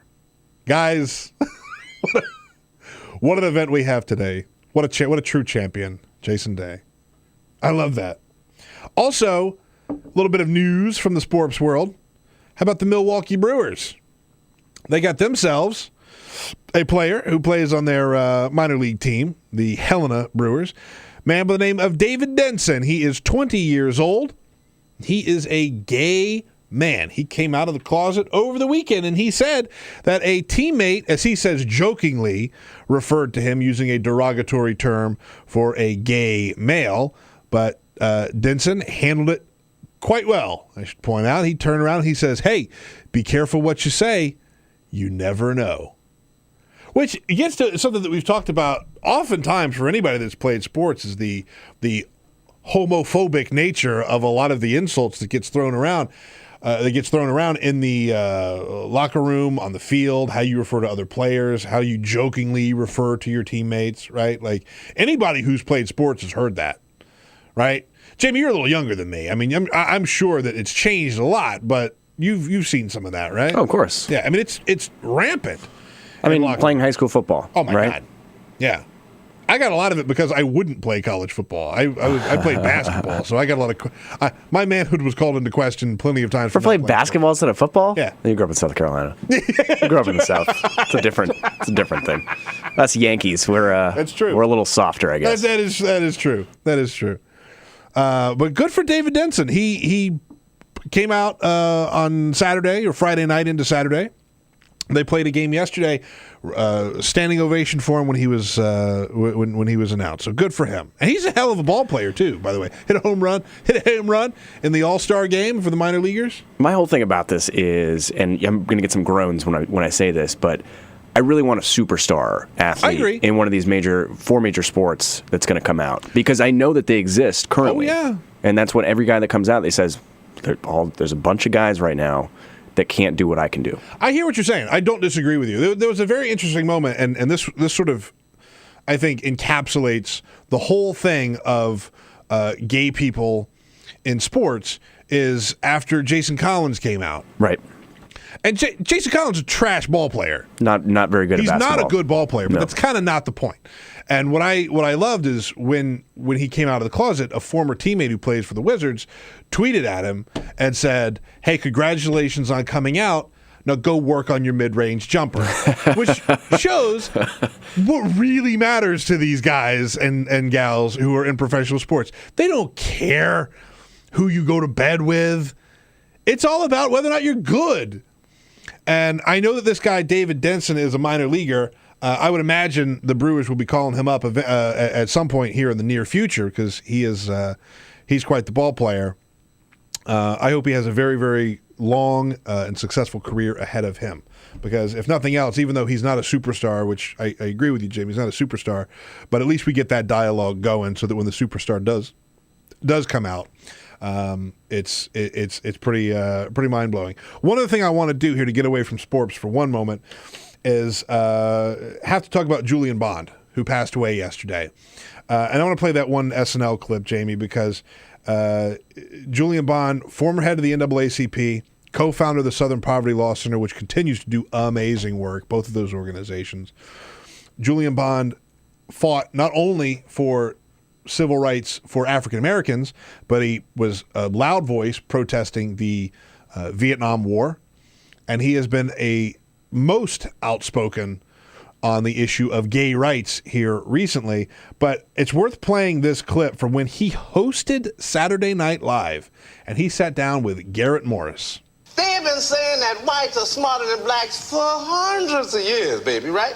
And we have only had these IQ tests for, 20, 30 years. Now, How did the IQ of white intellectual superiority originate in the first place? Well, that's a very interesting point. My theory is that it's based on the fact that light-skinned blacks are smarter than dark-skinned blacks. It's such a good clip. I love that clip. Anyway, rest in power, Julian Bond, 75 years old. And it's a reminder of just how short of a time ago it was that the civil rights movement happened, when we're saying goodbye to folks who were very integral in getting that up off the ground. Julian Bond, dead at 75. It's the Bill Press Show. My name is Peter Ogburn. Quick break. We'll be right back. This is the Bill Press Show.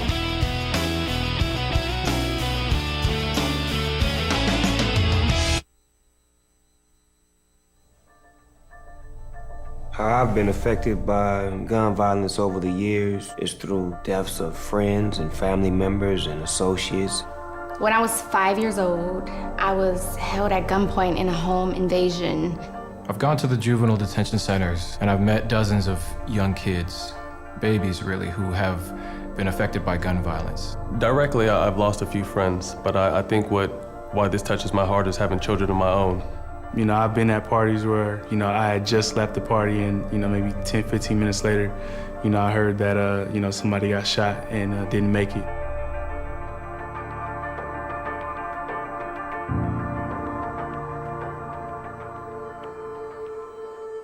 There are a lot of people benefiting off of our pain, and it's time we do something. I'm here to unload my investment because I think that it's important that we start kind of seeing where our money is going. It's time to go to your financial advisor and demand that there are no gun investments in your 401k. Even if you don't have investments, you can still help spread the word. This is something everyone can do.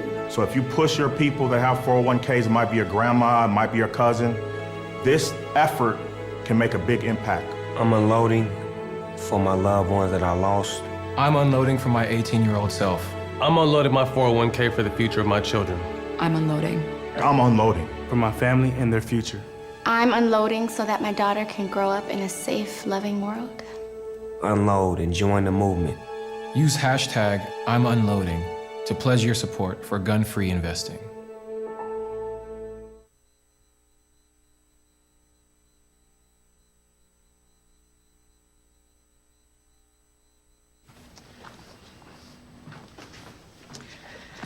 All right, I know this isn't any fun to talk about, but we should. Okay, so who's gonna do what? I'll pack the dead batteries. Great. I'll only put what I don't need into a duffel bag. Perfect. That's totally unhelpful. No problem. Meanwhile, I will try to comfort everyone by speaking in a calm voice. And I'll try to get the generator going without any gas. Oh, let's not forget the cell phones, which probably won't work. Right. And who is going to handle supplies? I can forget to do a list for us. Thanks, pal. Well, I think we couldn't be any less prepared. I'm proud of you guys. Talk to your kids about who to call, where to meet, what to pack. Visit ready.gov/kids for tips and information.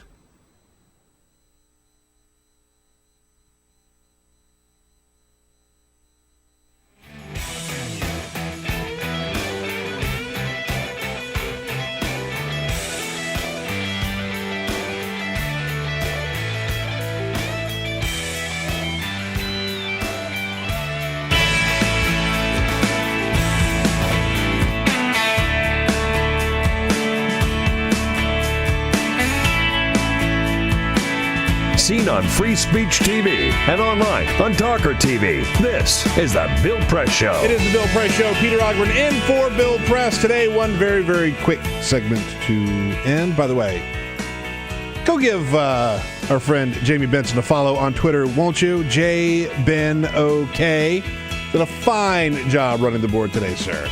Thank you, sir. Nice work. Thanks for having me. Oh man, I got applause from the peanut gallery over there. Sippy with a golf clap. And thanks to Ray Rogers for being here today. They'll both be in there all week, and we've got a lot of good stuff. all week long. Jimmy Williams is going to be here a little bit later on this week, as will Clinton Yates, and we will keep our eye on all things politics right here on The Bill Press Show. Stay tuned.